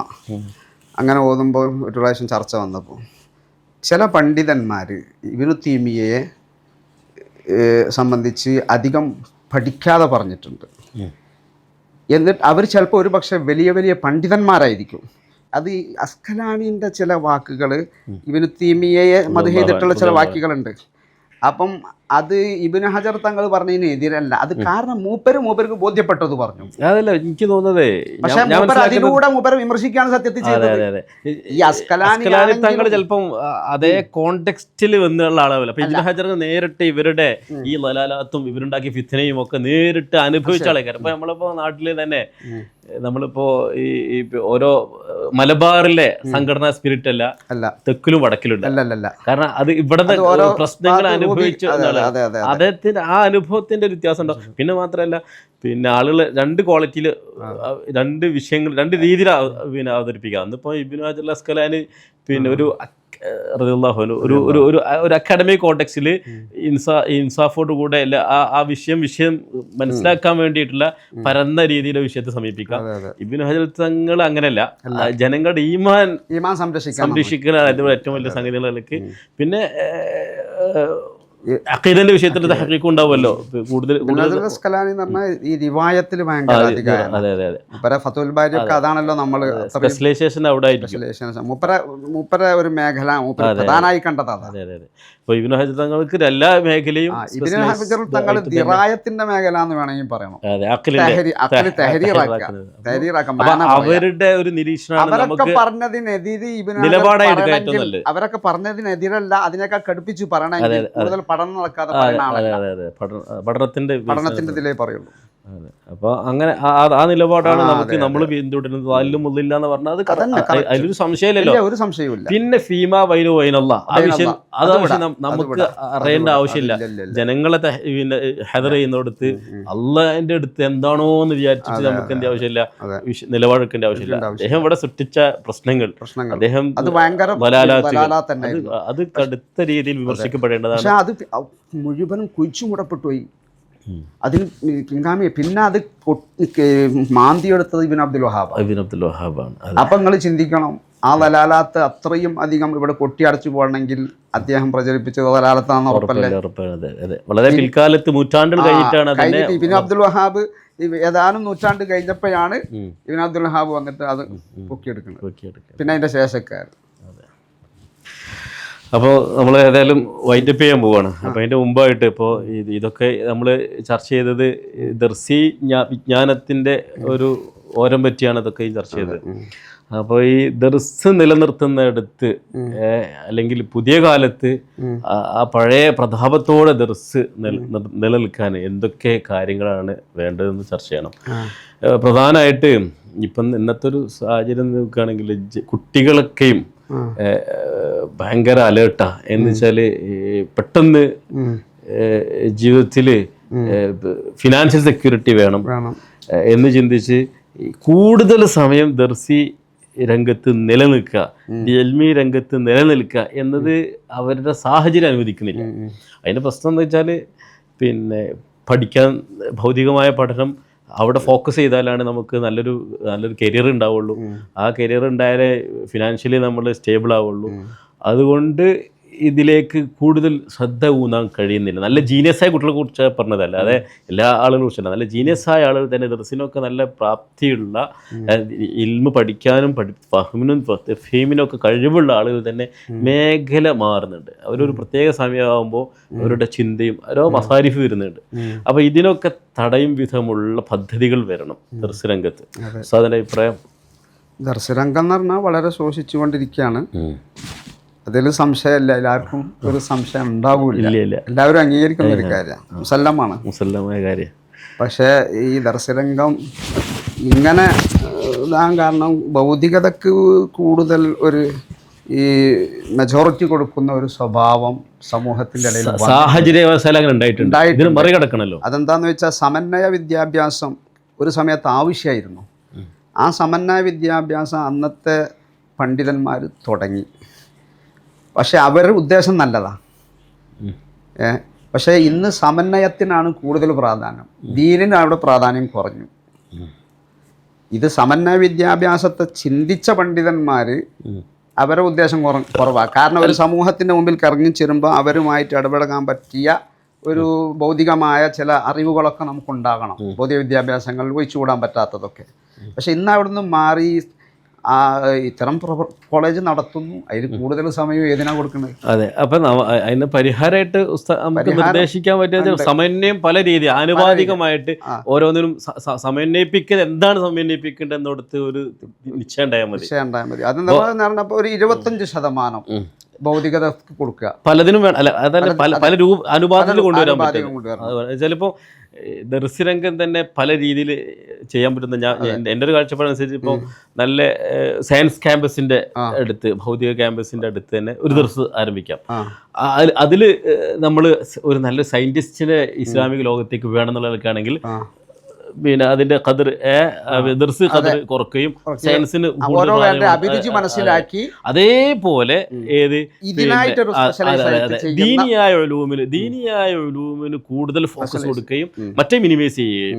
മിനിമൈസ് ചെയ്താൽ വെച്ചാൽ അവർക്ക് അതുകൊണ്ട് ഐഹികമായ എല്ലാ നേട്ടങ്ങളും നേടണം, എന്നാൽ കരിയറിന് വേണ്ടി അവർക്ക് അന്വേഷിക്കാൻ ആവശ്യം ഉണ്ടാകാൻ പാടില്ല. അഥവാ ഒരു കരിയറിലൂടെ അവർക്ക് കിട്ടുന്ന സാമ്പത്തികമായ നേട്ടവും കാര്യങ്ങളും മറ്റുള്ള ജീവിത സാഹചര്യങ്ങളുടെ അനുകൂലമായ എല്ലാ സംഗതികളും അവർക്ക് ഈ ദീനിൽ തന്നെ ഫോക്കസ് ചെയ്ത് പഠിച്ചാൽ കിട്ടണം. അങ്ങനത്തെ ഒരു സാമൂഹ്യ സാഹചര്യം അങ്ങനെ മാറ്റത്തിലേക്ക് വരണമെങ്കിൽ കുറെ കാര്യങ്ങൾ ചെയ്യാനുണ്ട്. ഇപ്പം നിലവിലുള്ള അവസ്ഥയെ തന്നെ കുറെ ചെയ്യാനുള്ള ചില കാര്യം എന്ന് പറയുമ്പോൾ ഇന്നത്തെ ഈ ഇൽമു പഠനം എന്ന് പറയുന്നത് ജുസിയാത്ത് പഠിക്കുന്ന ഒരു സമ്പ്രദായത്തിലേക്ക് മാറി. ജുസിയാത്ത് പഠിച്ചിട്ടുണ്ടെങ്കിൽ ജുസിയാത്ത് പഠിച്ചാൽ തീരൂല. കാരണം അത് വയറുമ്പോൾ തന്നെ ഹവാദിസുകൾ പുതിയത് ഇങ്ങനെ ഉണ്ടായിക്കൊണ്ട് പഴയകാല ഉലമാ എന്ന് പറഞ്ഞാൽ ഒരു കിതാബ് ഓതുമ്പോൾ അതിനൊരു മലക്കുണ്ടാക്കല, കുല്ലിയായിട്ട് പഠിക്കും. കുല്ലിയ ഉസൂലുകൾ കുറേ ഉണ്ടാവും. അതുകൊണ്ട് ഏത് ഹവാദിസ് പോലെ മേലിൽ തലങ്ങ വിലങ്ങി വന്നാലും പരതാ നിൽക്കണ്ട, അതിന് ഹുക്കും അറിയാൻ കഴിയും. ഇന്നതല്ല, ഇന്ന് പോയിട്ട് നിശ്ചയിച്ച് നോക്കുക, എന്നിട്ട് അതിൻ്റെ വിഭാഗത്ത് പേസ്റ്റ് ചെയ്യുക. ആ ഒരു അവസ്ഥയിലേക്ക് ചുരുങ്ങിയത് ഭയങ്കര പ്രശ്നമാണ്. നമ്മളിപ്പോൾ ഫതുഹുൽ മുഈൻ ഓതുകയാണെങ്കിൽ ഫതുഹുൽ മുഈൻ ഓതി കഴിയുമ്പോഴത്തേന് നമുക്ക് ഉസൂലുകൾ കുറേ മനസ്സിലാകണം. പക്ഷെ അങ്ങനത്തെ ഓത്തില്ലെന്ന്. അതെ, എന്നുവെച്ചാൽ കൂടുതൽ സമയം ചെലവാക്കുന്നില്ല. തിലാവ് കുറവ്. ഈ യാത്ര കുറഞ്ഞ ആളുകളാ പിന്നെ ഓതി കൊടുക്കുന്നത്. പിന്നെ അവരുടെ പ്രൊഡക്ഷൻ ആ ഒരു അവസ്ഥയിലേ വരുള്ളൂ. എന്ന് പറഞ്ഞാൽ ഇന്ന് പഠിക്കാൻ വരുന്ന വിദ്യാർത്ഥികളൊക്കെ നല്ല കഴിവുള്ള കുട്ടികളുണ്ട്, നല്ല ജീനിയസ് ആയ കുട്ടികളുണ്ട്. പക്ഷെ അവരൊന്നും ആ വേണ്ട രൂപത്തിലേക്ക് കൊണ്ടുവരാൻ കഴിയുന്നില്ല. നിലനിർത്തുക മാത്രമല്ല, ഞാൻ ഈ പറഞ്ഞ ഒരു വിഷയമാണ് ഉസൂലുകൾ പഠിക്കുക. നമ്മൾ ഈ പേസ്റ്റിംഗ് സമ്പ്രദായത്തിൽ നിന്ന് മാറുക. മനസ്സിലായില്ലേ? നമ്മൾ ജുസിയാത്ത് പഠിക്കുകയാണ്. ഈ തഫ്സീർ എത്ര, മറ്റേ തഫ്സീർ എന്താ പറഞ്ഞു, അതല്ല നമ്മൾ പഠിക്കുന്നത്. നമ്മൾ ഉസൂല് നല്ലതാക്കുക. അത് നമ്മൾ ഒരു ഫതുഹുൽ മുഈൻ ഓതുമ്പോൾ പഴയ കാലത്തെ ആളുകൾ അങ്ങനല്ലേ, ഫതുഹുൽ മുഈൻ ഓതി കഴിയുമ്പോത്തിന് മുഴുവനും നോക്കാൻ കഴിയും. ഷാഫി മദ്ഹബിന്റെ മുഴുവൻ നുസൂസിനും ഇഹാത്ത ചെയ്ത കിതാബാണ് ഇത്. തുഹ്ഫ മുഴുവൻ നസ്സുകളെയും ഷാഫി ഇമാമിന്റെ മുഴുവൻ നുസൂസിന് ഇഹാത്ത ചെയ്ത് രചിക്കപ്പെട്ട കിതാബ്. അപ്പൊ ഫതുഹുൽ മുഈൻ ഓതുന്നത് തുഹ്ഫ പൂർത്തിയാകുക ഓട്ടോമാറ്റിക്കായിട്ട്. പിന്നെ ഒരു കിതാബ് ഓതിയില്ലെങ്കിൽ ഏത് ഹാദിസത്ത് ഏത് തലകുത്തി മറിഞ്ഞ് വന്നാലും അതിന് മസല അറിയാൻ കഴിയോ? ഇന്ന് ഖുർആനെ പോയി സെർച്ച് ചെയ്യാൻ പറ്റും, ഇതൊക്കെ പേസ്റ്റ് ചെയ്യണം, അങ്ങനെ കാണണം. ആ ഒരു അവസ്ഥയിലേക്ക് മാറി. അത് നമ്മുടെ ഈ അധ്യാപനത്തിന്റെ സിസ്റ്റത്തിൽ വന്ന വീഴ്ചയാണ്, പിൽക്കാലത്ത് വന്ന വീഴ്ചയാണ്. അപ്പോൾ ചെറിയ കാലം കൊണ്ട് എല്ലാം തഹ്സീലാക്കുക എന്നുള്ള സാധനത്തിലേക്ക്. പിന്നെ അതിന്റെ പുറമെ ഇന്ന് ചെയ്യാൻ പറ്റുന്ന ഏറ്റവും ഒരു നല്ല കാര്യം നമ്മളുടെ അഭിപ്രായമാണ്, ഇപ്പം നിലവിൽ കുറെ ആൾ ഇറങ്ങിക്കഴിഞ്ഞല്ലോ, ഈ ഒന്നാണല്ലോ ഇനി അടുത്ത ഭാവിയിൽ ഇനി പുതിയ ഉണ്ടാക്കുമ്പോഴത്തിന് അതിൻ്റെ ഒരു ഗ്യാപ്പ് ഇപ്പം ഇറങ്ങിയോലെ ഉണ്ടാവുള്ളൂ. അവരിൽ നിന്ന് നല്ല കഴിവുള്ള ബുദ്ധിയുള്ള, അതുപോലെ ബുദ്ധി മാത്രം പോരാ, വറവ് വേണം, തെക്കുവ വേണം, ഒരു ഇഖ്ലാസും സിദുക്കും ഒക്കെ ഉള്ള ആളുകളെ അവർക്ക് നല്ല സ്റ്റൈപ്പൻഡ് കൊടുത്തി ഒരു 2-3 കൊല്ലം ഒരു പദ്ധതി നമ്മൾ എന്തെല്ലാം വിഷയത്തിന് ഇതാക്കുന്നുണ്ട്. അതാണ് ഇന്ന് ചെയ്യേണ്ട ഏറ്റവും വലിയ ദഅവാണ്. ഇന്നത്തെ ഒരു വലിയ ഉസ്താദന്മാരുണ്ടല്ലോ, ബഹുമാനപ്പെട്ട സുൽത്താനുൽ ഉലമ, അതുപോലെ തന്നെ റഈസുൽ ഉലമ, അതുപോലെ തന്നെ താജുൽ മുഹഖിഖീൻ കോട്ടൂർ ഉസ്താദ്, പൊന്മുള ഉസ്താദ്, ഇങ്ങനെ പേരോട് ഉസ്താദ്, ഇങ്ങനെ തുടങ്ങിയ ഒരു തലമുറ ഉണ്ടല്ലോ. അവർക്ക് ശേഷം ഇനി വരാൻ പോകുന്നത് ഇപ്പം വന്ന ഒരു തലമുറ അല്ലേ അല്ലേ? ഇനിയിപ്പോ ഇവിടുന്ന് പുതിയ ഉണ്ടാക്കി വരുന്ന വരെ ഇവരെല്ലാം ഉണ്ടാകുക. അപ്പൊ ഈ ഒരു തലമുറയെ നല്ല പ്രഗത്ഭരായ ഫഖഹാത്തുൻ നഫ്സ് ഒക്കെ ഉള്ള ആളുകളെ ഫിഖ്ഹിൽ കൂടുതൽ ഊന്നൽ കൊടുത്തു നിർത്താൻ എല്ലാ വിഷയത്തിലും കഴിവ് കൊടുക്കണം. കാരണം എന്താ വെച്ചാൽ ഫിഖ്ഹ് തീരണമെങ്കിൽ സത്യം മന്തിക്കൊക്കെ തീരണം, എല്ലാ വിഷയവും തീരണം, നല്ല ദഖൽ കിട്ടും. അത് അപ്പം പണ്ട് കാലത്ത് ദർസാണല്ലോ, ദർസുകാരന പഴയ കാലത്ത് വെറും തഫ്സീർ ഹദീസ് മാത്രമല്ല, ഗോളശാസ്ത്രമുണ്ട്, തർക്കശാസ്ത്രമുണ്ട്, തച്ചുശാസ്ത്രമുണ്ട്. തച്ചുശാസ്ത്രം അങ്ങനല്ല, തച്ചുശാസ്ത്രം ഗോളശാസ്ത്രമുണ്ട്, അതുപോലെ തന്നെ പല ശാസ്ത്രങ്ങളും ഉണ്ട്. അതേമാതിരി ക്ഷേത്രഗണിതമുണ്ട്, ഖുലാസത്തുൽ ഹിസാബ് ഉണ്ട്, അത് സംഖ്യാഗണിതം, അതുപോലെ തന്നെ ഉക്ലീദീസ് ക്ഷേത്രഗണിതം, ഇതൊക്കെ ഉണ്ടല്ലോ, യുക്ലിഡിയൻ. അപ്പൊ ഇതൊക്കെ എന്ന് പറഞ്ഞാൽ ബുദ്ധി വർദ്ധിപ്പിക്കും. ബഹുമാനപ്പെട്ട അലനല്ലൂർ ഷെയ്ഖുൽ അദബ് അബ്ദുള്ള ഉസ്താദ് നമ്മളോട് സൗക്കെടുക്കുമ്പോഴേ ഉസ്താദ് ഹംദുള്ള അങ്ങനത്തെ കേർത്തിന് അപ്പം പറയും, ആദ്യം ഇന്നത്തെ കാലത്ത് കുട്ടികളെ ഓതാൻ പറഞ്ഞേക്കണേ ഇതൊക്കെ ഒന്ന് ഓതിട്ട് ഓലെ ബുദ്ധിയൊക്കെ ഒന്ന് കാച്ചെടുക്കണം, ഏറ്റവും ഓതി കൊടുത്തിട്ട് കാര്യമുള്ളൂ തമാശയെ പറയും ഉസ്താദ്. അത് വളരെ വിഷയമാണ്. നമ്മൾ ഈ എല്ലാവിധ വിഷയത്തിലും എത്ര കണ്ട് പെർഫെക്റ്റ് ആവും അത്ര കണ്ട് ഏത് ഇൽമിലേക്കും. ശരിക്കും പിന്നെ ദർസില് നന്നായിട്ട് ഓതി കൊടുത്ത ആളുകൾ ചെയ്യേണ്ട ഒരു സാധനം ഉണ്ട്, ഒരു ധർമ്മം എന്താ വെച്ചാല് ഇപ്പൊ ഈ മൈബദി, ഈ നേരത്തെ ഖുലാത്തുൽ ഹിസാബ്, ഇൽമുൽ ഫലക്, അതിൻ്റെയൊക്കെ പുതിയ ആപ്ലിക്കേഷൻ ഉണ്ട്. ഇപ്പൊ ഹന്തസായിട്ട് ബന്ധപ്പെട്ടാണ് എഞ്ചിനീയറിംഗ്. ഇപ്പൊ ബുർജ് ഖലീഫ ഉണ്ടാക്കിയ എഞ്ചിനീയറിംഗ് ഇപ്പത്തെ എഞ്ചിനീയറിംഗ്. അപ്പൊ അതിലേക്ക് എന്താ ചെയ്യണം, യുക്ലീദീസിന്റെ രണ്ടുകൂടെ മിക്സ് ചെയ്യണം, എന്നിട്ട് അത് പുതിയ രീതിയിലേക്ക് അതിനെ ആവിഷ്കരിക്കണം. അതേപോലെ തന്നെ ഇൽമുൽ ഫൽസഫ ഫൽസഫയാണല്ലോ ശരിക്കും പിന്നെ ഈ ഹിദായത്തുൽ ഹിക്മ മൈബദിയുടെ ഒക്കെ ഭാഗം. ഇന്ന് ഇപ്പം ഫിലോസഫി ഇപ്പം പിന്നെ ഫിലോസഫി ഓഫ് സയൻസ്, പൊളിറ്റിക്സ്, എല്ലാത്തിനും ഫിലോസഫിയാണ്. അപ്പോൾ ആ പുതിയ കാലത്തെ ഫിലോസഫിയും ആ പഴയ ഫിലോസഫിയും ഒക്കെ ചേർത്ത് പുതിയ രചനകൾ വരണം. എന്നിൽ അതിന് കൂടുതൽ മാത്രം പോരാ, പഴയതും പഠിക്കണം. മിക്സ് പറയാൻ കാരണം പഴയത് പഠിക്കണം പറഞ്ഞാൽ നമ്മളെ പഴയ കാല തഫ്സീറിന്റെ കിതാബ് റാജിർ അത് മനസ്സിലാവണമെങ്കിൽ ഈ ഇസ്ലാഹ് മനസ്സിലാക്കണം. അന്ന് അവർ അതിന് മറുപടി വർഷത്ത് മനസ്സിലാക്കി, അതിന്റെ മറുപടി മനസ്സിലാക്കി ഏത് ഇനി വരാണ്ട് അതിനപ്പുറത്തേക്ക് വരാനില്ല. വഹാബികളെയും ജമാഅത്തിനൊക്കെ ഇതൊക്കെ അതൊക്കെ പണ്ട് റാഫിദത്തും ഓല് പറഞ്ഞതിന്റെ അപ്പുറത്തേക്ക് ഇപ്പം എന്തോ വാദം കൊണ്ടുവന്നു. അതങ്ങോട്ട് വേട്ടി എച്ചുകൂട്ടി മറ്റേ ഇതാക്കി തെൽഫീക്കാക്കി ഒക്കെ കുറച്ച് പറഞ്ഞല്ല. അതുകൊണ്ടാണല്ലോ നമുക്ക് അവരെ എതിർക്കാൻ കഴിയുന്നത്. അപ്പൊ പഴയ വാദങ്ങൾ പഠിക്കണം, അതോടൊപ്പം പുതിയ വാദങ്ങൾ. ഞാൻ വാദങ്ങളെ കുറിച്ചല്ല പറയുന്നത്, പുതിയ ഈ ഫന്നിനെ ഒരു കാലികമായ രീതിയിലേക്ക് ആ നേരത്തെ താരിഫാത്തുകളൊക്കെ അതേമാതിരി വേണം തന്നെ. എന്നാലും പുതിയ ഒരു അല്ലെങ്കിൽ ഒരു പുതിയ കാലത്ത് കുട്ടികളൊക്കെ ഇപ്പോൾ ഈ സയൻസ് ഒക്കെ പഠിച്ച എഞ്ചിനീയറിംഗ് ഒക്കെ പഠിച്ചുകൊണ്ട് പിന്നെ ദർസിലേക്ക് വരുവാണല്ലോ. അപ്പോൾ ഇവർക്ക് ഒരു ഡിഫറൻസ് ഇങ്ങനെ ഫീൽ ചെയ്യാൻ പാടില്ല. ഇതൊക്കെ നേരത്തെ എന്താണോ പഠിച്ചു അതിന്റെ ഒരു എക്സ്റ്റൻഷൻ ആണ് നിങ്ങൾ ഈ പഠിച്ചത് എന്ന് അവർക്ക് തോന്നണം. ആ രീതിയിൽ രണ്ട് മിക്സ് ചെയ്ത് കൊണ്ടുവരാണെങ്കിൽ പഠനം കുറച്ചുകൂടി രസമായിരിക്കും. അത് ആ സ്ഥാനം നോക്കുകയും പുതിയ പിന്നെ പ്ലാൻ വഴി വീടുകളൊക്കെ വെക്കുന്നൊക്കെ ഉണ്ടല്ലോ. എനിക്കുള്ള കൺഫ്യൂഷൻ എന്ന് വെച്ചാൽ ഗൾഫ് രാജ്യങ്ങളിൽ അല്ലെങ്കിൽ ഇപ്പം തന്നെ സിറ്റിയിലൊക്കെ അങ്ങനെ പ്ലാൻ നോക്കാനുള്ള ഭൂമിയിൽ ഒരു വീട് വെക്കണം. അപ്പോൾ അത്തരം സാഹചര്യത്തിൽ ഇതിന് വലിയ പ്രസക്തി ഉണ്ടോ, എന്താണ് ഇതിൻ്റെ പ്രസക്തി എന്ന് ഉസ്താദിൻ്റെ അനുഭവത്തിൽ നിന്ന് പറയുകയാണെങ്കിൽ? തച്ചുശാസ്ത്രം എന്ന് പറയുന്ന ഒരു ശാസ്ത്രമുണ്ട്. അത് ശരിക്കും സ്ഥലം നല്ലവർക്കുള്ളവർക്കല്ലേ പറ്റുള്ളൂ. തച്ചുശാസ്ത്രത്തെ സംബന്ധിച്ച് ആദ്യം ഇസ്ലാമിക വിധി പലരും പറയുന്നുണ്ട്. തച്ചുശാസ്ത്രത്തെ അന്ധമായി എതിർക്കുക എന്നുള്ളതും, തച്ചുശാസ്ത്രത്തിൽ കുറേ അന്ധവിശ്വാസങ്ങളുണ്ട്, ഓക്കെയാണ്. പക്ഷെ തച്ചുശാസ്ത്രത്തെ ഒരു അന്ധമായി എതിർക്കാൻ പറ്റൂല. നമ്മൾ ഇന്നത്തെ പൊതുവേ ഉള്ള വളർന്നു വരുന്നൊരു സമൂഹത്തിൻ്റെ ഇതെന്ന് പറഞ്ഞാൽ ദലീലില്ലാത്തതൊന്നും ഇല്ല എന്ന ഒരു വാദത്തിലേക്കാണ്. ഇതൊക്കെ പറഞ്ഞല്ലോ, ദലീലില്ലാത്തതില്ല, ഓൾക്ക് ദലീലില്ല എന്നതിൻ്റെ അർത്ഥം. Absence of evidence is evidence four absence എന്നൊരു സാധനം സീരവിചത്രന്റെ ഒരു സഫാത്ത് ഉണ്ട്. അത് വിശാലമായി ദലീലില്ലാത്തതല്ല. ഇപ്പൊ ഖയാലിയൊക്കെ പറഞ്ഞല്ലോ, ദലീലില്ലാത്തതൊന്നും ഇല്ലാന്ന് വെക്കാൻ പറ്റൂല. അതിന് ഓല് പറഞ്ഞ എന്താ വെച്ചാ ദലീൽ നിങ്ങൾ കണ്ടെത്താൻ കഴിയണം, നോക്കിയാൽ മതി. ദലീൽ ആമായിരിക്കും, ഇവൽക്കുള്ള ദലീലുണ്ടാവില്ല, ദലീൽ ആമാവുമല്ലോ. അപ്പൊ അതുകൊണ്ട് അത് പറയാൻ പറ്റൂല. ദലീല് ഇല്ലാത്തത് ഉണ്ടാവുകയാണെങ്കിൽ ഖയാലി അവിടെ പറഞ്ഞു, എന്താണ് നിങ്ങളെ മുന്നിൽ ഒരു ഏത് വേണ്ടേ, നിങ്ങൾ കാണാത്ത ഒരു മല ഉണ്ടാവൂലേ, ദലീലില്ലല്ലോ. അപ്പൊ ദലീലില്ലാത്തത് ഇല്ല. കാരണം എന്തുകൊണ്ട്? നിങ്ങൾ കാണാത്തൊരു മല നിങ്ങളെ മുന്നിൽ ഉണ്ടായിക്കോട്ടെ, ദലീലില്ലല്ലോ. ഇല്ല എന്ന് പറയാൻ നമ്മൾ അംഗീകരിക്കില്ലല്ലോ, അപ്പൊ ഉണ്ട് എന്നല്ലേ. അപ്പൊ അങ്ങനെ ഒരു മല ഉണ്ടാകാലോ, അപ്പൊ അത് വളരെ ഒരു മറുപടി അല്ലേ. പക്ഷെ അത് സഫാത്താ. എന്തുകൊണ്ട്? ദലീലില്ലാത്തത് കൊണ്ടല്ല ഇവിടെ മല ഇല്ലാന്ന് പറഞ്ഞത്, കാണാത്തോണ്ടാ. അത് ബദീഹിയത്ത് കൊണ്ടാണ്. കാരണം അല്ലെങ്കിൽ തടയണ്ടേ. അത് ബദാഹത്ത് കൊണ്ട് സ്ഥിരപ്പെട്ടത് അവിടെ ഇല്ലാന്നുണ്ട്.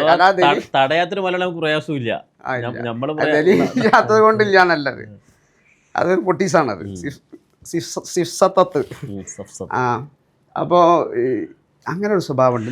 കേൾക്കുമ്പോഴേക്കും അതിനെ ചാടി എതിർക്കുന്ന ഒരു സ്വഭാവം, അത് നമ്മൾ വളർന്നു വരുന്ന ഒരു സമൂഹത്തിൽ പല വിഷയങ്ങളിലൊക്കെ ഉദാഹരണം പറയും. ഫൽസഫനെ പറ്റി തന്നെ പറയാം. ഫൽസഫയെ സംബന്ധിച്ച് ഇബ്നു ഹജർ റഹ്മത്തുള്ളാഹി അലൈഹിയോട് ചോദ്യം വന്നപ്പോൾ മൂപ്പര് നിരൂപണം നടത്തിയതുണ്ട്. ഇസ്ലാമിനെതിരില്ലാത്ത ഇംഖാനാത്തുകളുണ്ടല്ലോ, ആ ഇംഖാനാത്ത് അത് പറയുമ്പോൾ നമ്മളതിനെ എതിർക്കേണ്ട ആവശ്യമില്ല. ഇസ്ലാമിൻ്റെ അടിസ്ഥാന നിയമങ്ങൾക്കോ ഇസ്ലാമിൻ്റെ വിശ്വാസങ്ങൾക്കോ അഹ്കാമുകൾക്കോ എതിരില്ലാത്ത നമ്മൾ എതിർക്കേണ്ട ആവശ്യമില്ല. അപ്പോൾ ഉദാഹരണം പറയാം, ഈ പാരസെറ്റമോൾ കഴിച്ചാൽ നമ്മളെ രോഗം മാറുന്നു ആരാ പറഞ്ഞു? ഖുർആൻ ഹദീസിനും പറഞ്ഞല്ലോ. ഖുർആൻ ഹദീസിന് അത് കഴിക്കണത് കൊണ്ട് എതിരുണ്ടോ? അതുകൊണ്ട് വെറുണ്ടെങ്കിൽ കഴിക്കാൻ പറ്റൂല എന്നേ ഖുർആൻ ഇസ്ലാം പറഞ്ഞിട്ടുള്ളൂ. വെറു വാലിബാണെങ്കിൽ, ഒരു വെറും ഇല്ലാത്ത ഭൂമിയിൽ ഉണ്ടാവില്ല. വെറു വാലിബാണെങ്കിൽ കഴിക്കാൻ പറ്റൂല. അപ്പം അതുകൊണ്ട് തന്നെ ഈ നമ്മൾ അതിനെ അന്ധമായി എതിർക്കുക എന്നുള്ളതും എന്നാൽ അന്ധമായി അതിന്റെ മുകളിൽ അനുകൂലിക്കാന്നുള്ളത് കൂടുക, അതിന്റെ മുകളിൽ തന്നെ കൂടുക. അതൊരു തവക്കുല് ചെയ്യേണ്ട പറ്റൂല. നമ്മളെ സംബന്ധിച്ചിടത്തോളം കേരളത്തിലെ ഏറ്റവും വലിയ ഒരു നമുക്ക് അവലംബമാക്കാൻ പറ്റിയ ഒരു മഹാനാണ് വലിയ സൈനുദ്ദീൻ മഹദൂം. അവരാണ് പൊന്നാനിപ്പള്ളി എന്തായാലും നിർമ്മിച്ചത്. പൊന്നാനിപ്പള്ളി നിർമ്മിച്ചത് തച്ചുശാസ്ത്രം അനുസരിച്ച്. പൊന്നാനിപ്പള്ളി നിർമ്മിച്ചത് ഒരാശാര്യൻ പറഞ്ഞു കേട്ടില്ലേ, മക്കം കാണിച്ചു കൊടുത്തു മുസ്ലിമായി എന്നൊക്കെ പറയണേ. അതിന് മുന്നിലുണ്ട് ഒരു ഖബർ. ആശാരി തച്ചന്മാരാ, പഴയകാല ആശാരിമാരെന്ന് പറഞ്ഞാൽ ഒറിജിനൽ തച്ചന്മാരാ. അത് പൊന്നാനിപ്പള്ളിന്റെ മുകൾ ഭാഗത്ത് കയറിയിട്ട് ഞങ്ങൾക്ക് അടയാളത്തിനൊന്ന് പറയാം, ഏറ്റവും മുകളിൽ ജിന്നിനെ സ്ഥലത്ത് അറിയാൻ പറയില്ല, ഏറ്റവും മുകളിൽ അവിടെ കയറി ഓരോ തൂണിൽ നോക്കിയാൽ കാണാം നിര്യതി, വായു, ഈശ, ഇതൊക്കെ തച്ചുശാസ്ത്രമായിട്ട് ബന്ധപ്പെട്ടതാണ്. അപ്പൊ അത് അവിടെ വെക്കേണ്ട തൂണാണ്, മനസ്സിലായില്ലേ? അപ്പൊ ആ നിലക്ക് അവരെന്തായിട്ടുണ്ട്, അവർ ചെയ്തിട്ടുണ്ട്. അല്ലെങ്കിൽ ഇസ്ലാമിന്റെ വിഷയം എന്ന് പറഞ്ഞിട്ടുണ്ടെങ്കിൽ ഇസ്ലാം ഓരോ സ്ഥലത്ത് ചെല്ലുമ്പോൾ അവിടെ പണ്ടേ നടന്നു വരുന്ന ചില ആചാരങ്ങൾ ഉണ്ടാവും. ആ ആചാരങ്ങൾ ഇസ്ലാമിൻ്റെ മൗലികമായ വിഷയങ്ങൾക്കോ ഇസ്ലാമിക ശരിയുടെ എതിരല്ല എങ്കിൽ നമ്മളത് സമ്മതിച്ചു കൊടുക്കല, അത് സമ്മതിച്ചു കൊടുക്കല. നിങ്ങൾക്ക് വേണ്ടെങ്കിൽ നിങ്ങൾക്ക് എടുക്കണ്ട, പക്ഷെ അന്ധമായി എതിർക്കുക എന്നുള്ളത് ഇസ്ലാമിന്റെ സ്വഭാവം. ഈ തച്ചുശാസ്ത്രം കൊണ്ട് ലക്ഷ്യമാക്കുന്നത് അവിടെ ജീവിക്കുന്ന ആളുകൾക്ക് സുഖവും സൗഖ്യവും. അത് ബഹുമാനപ്പെട്ട നെല്ലിക്കുത്ത് ഉസ്താദാണ്, ഈ നമ്മളെ ഉസ്താദാണല്ലോ. ഉസ്താദിന്റെ ഒരു വാക്കുകൊണ്ട് മാത്രമാണ് ഞാൻ ഈ സത്യത്തിൽ ഈ ഉച്ചടിക്കാൻ പോകലും പ്ലാൻ വരച്ചു കൊടുക്കലൊക്കെ ഉണ്ട്. പക്ഷെ അതൊന്നും ഞാൻ എൻ്റെ ഇഖ്തിയാർ അനുസരിച്ച് ചെയ്തതല്ല, ഞാൻ അതിൽ വെറൂരിയായി വന്നതാ. അള്ളാഹു തആല അങ്ങനെ നിർത്തിയപ്പം പിന്നെ അങ്ങനെ പോയതാ. സത്യത്തിൽ ഞാൻ തച്ചുശാസ്ത്രത്തെ എതിർത്തിരുന്ന ആളായിരുന്നു ആദ്യത്തിൽ. ഞാൻ എല്ലാത്തിനും വിമർശനാത്മക പഠനം നടത്തുന്ന ആളാണ്. പൊതുവെ അതിന്റെ ഒരു സ്വഭാവമാണ്. നല്ലതാണോ ചീത്തയാണോ എനിക്കറിയില്ല. അതൊരു അന്വേഷകന്റെ അതുകൊണ്ട് പഠിക്കാൻ ബോധ്യമല്ലാത്ത ഒന്നും ഞാൻ അംഗീകരിക്കില്ല. അപ്പം ഞാനിത് പഠിച്ച് ഞാൻ പിന്നെന്തായി, അങ്ങനെ ഇതിനെപ്പറ്റി എനിക്ക് കുറേ ഇൽമുണ്ട്. പിന്നെ നെല്ലിക്കുത്ത് ഉസ്താദിൻ്റെ അടുത്ത് മർക്കസിൽ നിന്ന് പോകുന്നതിന് ശേഷം ഞാൻ നിൽക്കണോടത്തൊക്കെ ഉസ്താദിനെ കൊണ്ടുവരും. അങ്ങനെ ഉസ്താദിനെ കൊണ്ടുവരുമ്പോൾ ഉസ്താദ് അവിടെയൊക്കെ പറഞ്ഞു. അങ്ങനെ ചിലരൊക്കെ പറഞ്ഞു ബാക്കിയുണ്ട് ഓനോ ചോദിച്ചാൽ മതി, ഉസ്താദ് അങ്ങനെ ബഹുമാനിച്ചേ പറയുള്ളൂ നമ്മളാണെങ്കിൽ. അപ്പോൾ അങ്ങനെ എൻ്റെ വീട് നിർമ്മാണം വന്നപ്പോൾ ഞാനൊരു ഏകദേശം ഒരു പ്ലാനൊക്കെ സ്വന്തമായി വരച്ചിങ്ങാണ്ട് ഉസ്താദിൻ്റെ അടുത്ത് കൊണ്ടുപോയിങ്ങാണ്ട് ഒക്കെ കാണാം. ഉസ്താദ് നോക്കിയിട്ട് ഇതാരും വരച്ചാണ്, ഞാൻ വരച്ചതന്നെ ഉസ്താദ്. എന്നാ കുറ്റിയടിക്കാനായിക്കണ് ഉസ്താദിൻ്റെ ഒരു വാക്ക്. അങ്ങനെ ഉസ്താദിനെ വിളിച്ച് ഉസ്താദിനെ പറഞ്ഞ് ഉസ്താദ് വരാമെന്നൊക്കെ തീരുമാനിച്ചു. ഉസ്താദിന് അസുഖം തുടങ്ങിയ സമയമാണ്, അവസാനത്തെ അസുഖം ഉണ്ടല്ലോ. അങ്ങനെ 2 ആഴ്ച കഴിഞ്ഞിട്ടാണ് തീരുമാനിച്ച് ഉസ്താദ് അന്ന് രാവിലെ വിളിക്കാൻ പറഞ്ഞു. അപ്പോൾ ഉസ്താദിനെ ഞാൻ വിളിച്ചപ്പോൾ മഞ്ചേരിയിലാണ്, എനിക്കാണ് തീരെ മർക്കസിലാണ് ഞാൻ വന്നുകളായിരുന്നു. അതുകൊണ്ട് നിങ്ങളെന്നെ കുറ്റടിച്ചോളി, ഞങ്ങൾക്ക് സമ്മതം തന്നു ജാസത്ത്. പക്ഷെ എൻ്റെ ഇതിന് എനിക്ക് കുറ്റടിക്കാൻ പറ്റും. അപ്പോൾ എൻ്റെ അമ്മോശൻ ഡെയ്ക്ക് അബ്ദുൽ മുസ്ലിയാർ ശംസുലമൻ്റെ ഏറ്റവും ഇളയ ആനിജ. അപ്പോൾ ഞാൻ അമ്മോശനെ വിളിച്ചറിഞ്ഞു, ഉസ്താദ് വരൂല എന്നാണ് പറഞ്ഞത്, എന്താ ഇപ്പം ചെയ്യുക. അപ്പം പിന്നെ മൂപ്പര് കെ ദാരിമി ഉസ്താദില്ലേ കൊല്ലത്ത്, അത് അളിയനാറിൻ്റെ വൈഫിൻ്റെ മൂത്താപ്പൻ്റെ മകനാണ്. അപ്പോൾ മൂപ്പര് വിളിച്ചു. അപ്പം വിളിച്ചപ്പോൾ ഞാൻ തിരുവനന്തപുരത്താണ്, എളാപ്പയാണല്ലോ അവർക്ക്. അപ്പോൾ തിരുവനന്തപുരത്താണെന്ന് അറിഞ്ഞു. എനിക്ക് അങ്ങോട്ട് എത്താൻ കഴിയില്ല. പിന്നെ അപ്പോൾ ഹുസൈൻ വലിയാർക്ക് വിളിച്ചു. അപ്പോൾ ഹുസൈൻ വലിയാർ എറണാകുളത്താണ്. ഞാൻ രാവിലെ വിളിക്കുന്നത് വെള്ളിയാഴ്ച. അതൊന്നും പറ്റൂല, പുതിയാപ്പളുടെ വീടിന് കുറ്റടിക്കാണ്ട് ഉച്ച കഴിയുമ്പോഴത്തേനും ഇങ്ങോട്ട് എത്തണം എന്ന് പറഞ്ഞു.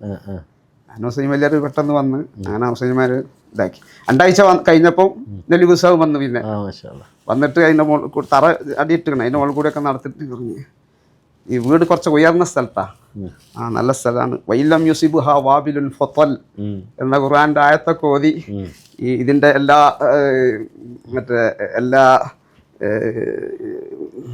പ്രയാസങ്ങൾ, എല്ലാ കേടുകളും നെല്ലിക്കുത്ത് ഏറ്റെടുത്തുന്നു എന്നൊക്കെ പറഞ്ഞുകൊണ്ട് ഉസ്താദിൻ്റെ ഒരു തമാശയാണല്ലോ, അങ്ങനെയൊക്കെ പറഞ്ഞു. ഏതായിരുന്നാലും അത് ഞാൻ 2 ആഴ്ച ഞാൻ ആലപ്പുഴ ദർശനത്തിന് 2-3 ആഴ്ച ലീവാക്കി വന്നതാണ് വീട് പണി തുടങ്ങാൻ വേണ്ടി.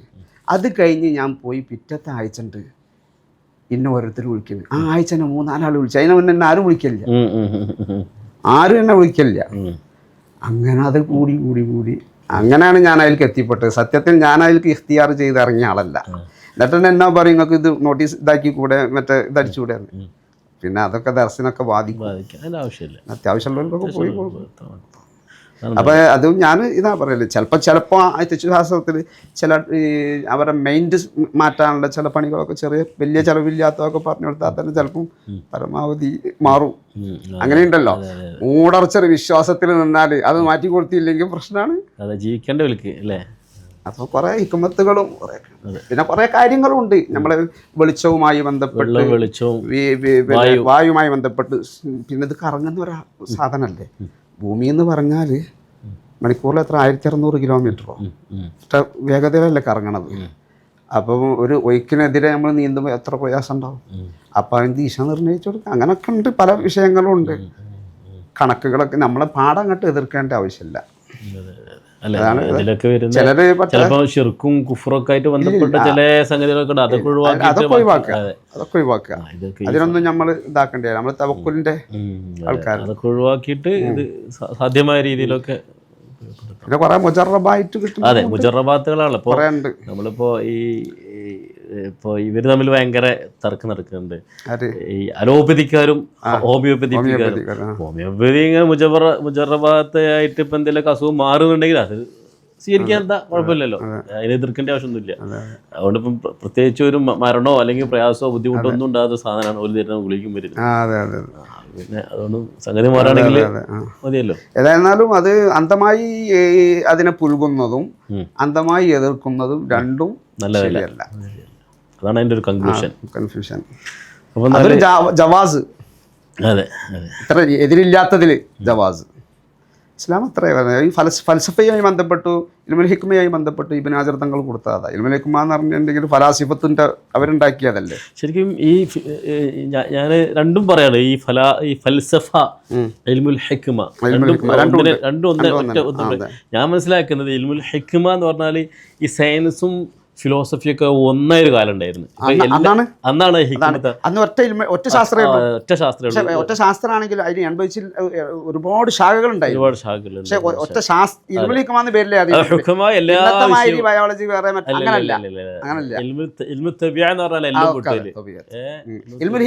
പിന്നെ വേറെ ഉണ്ട്,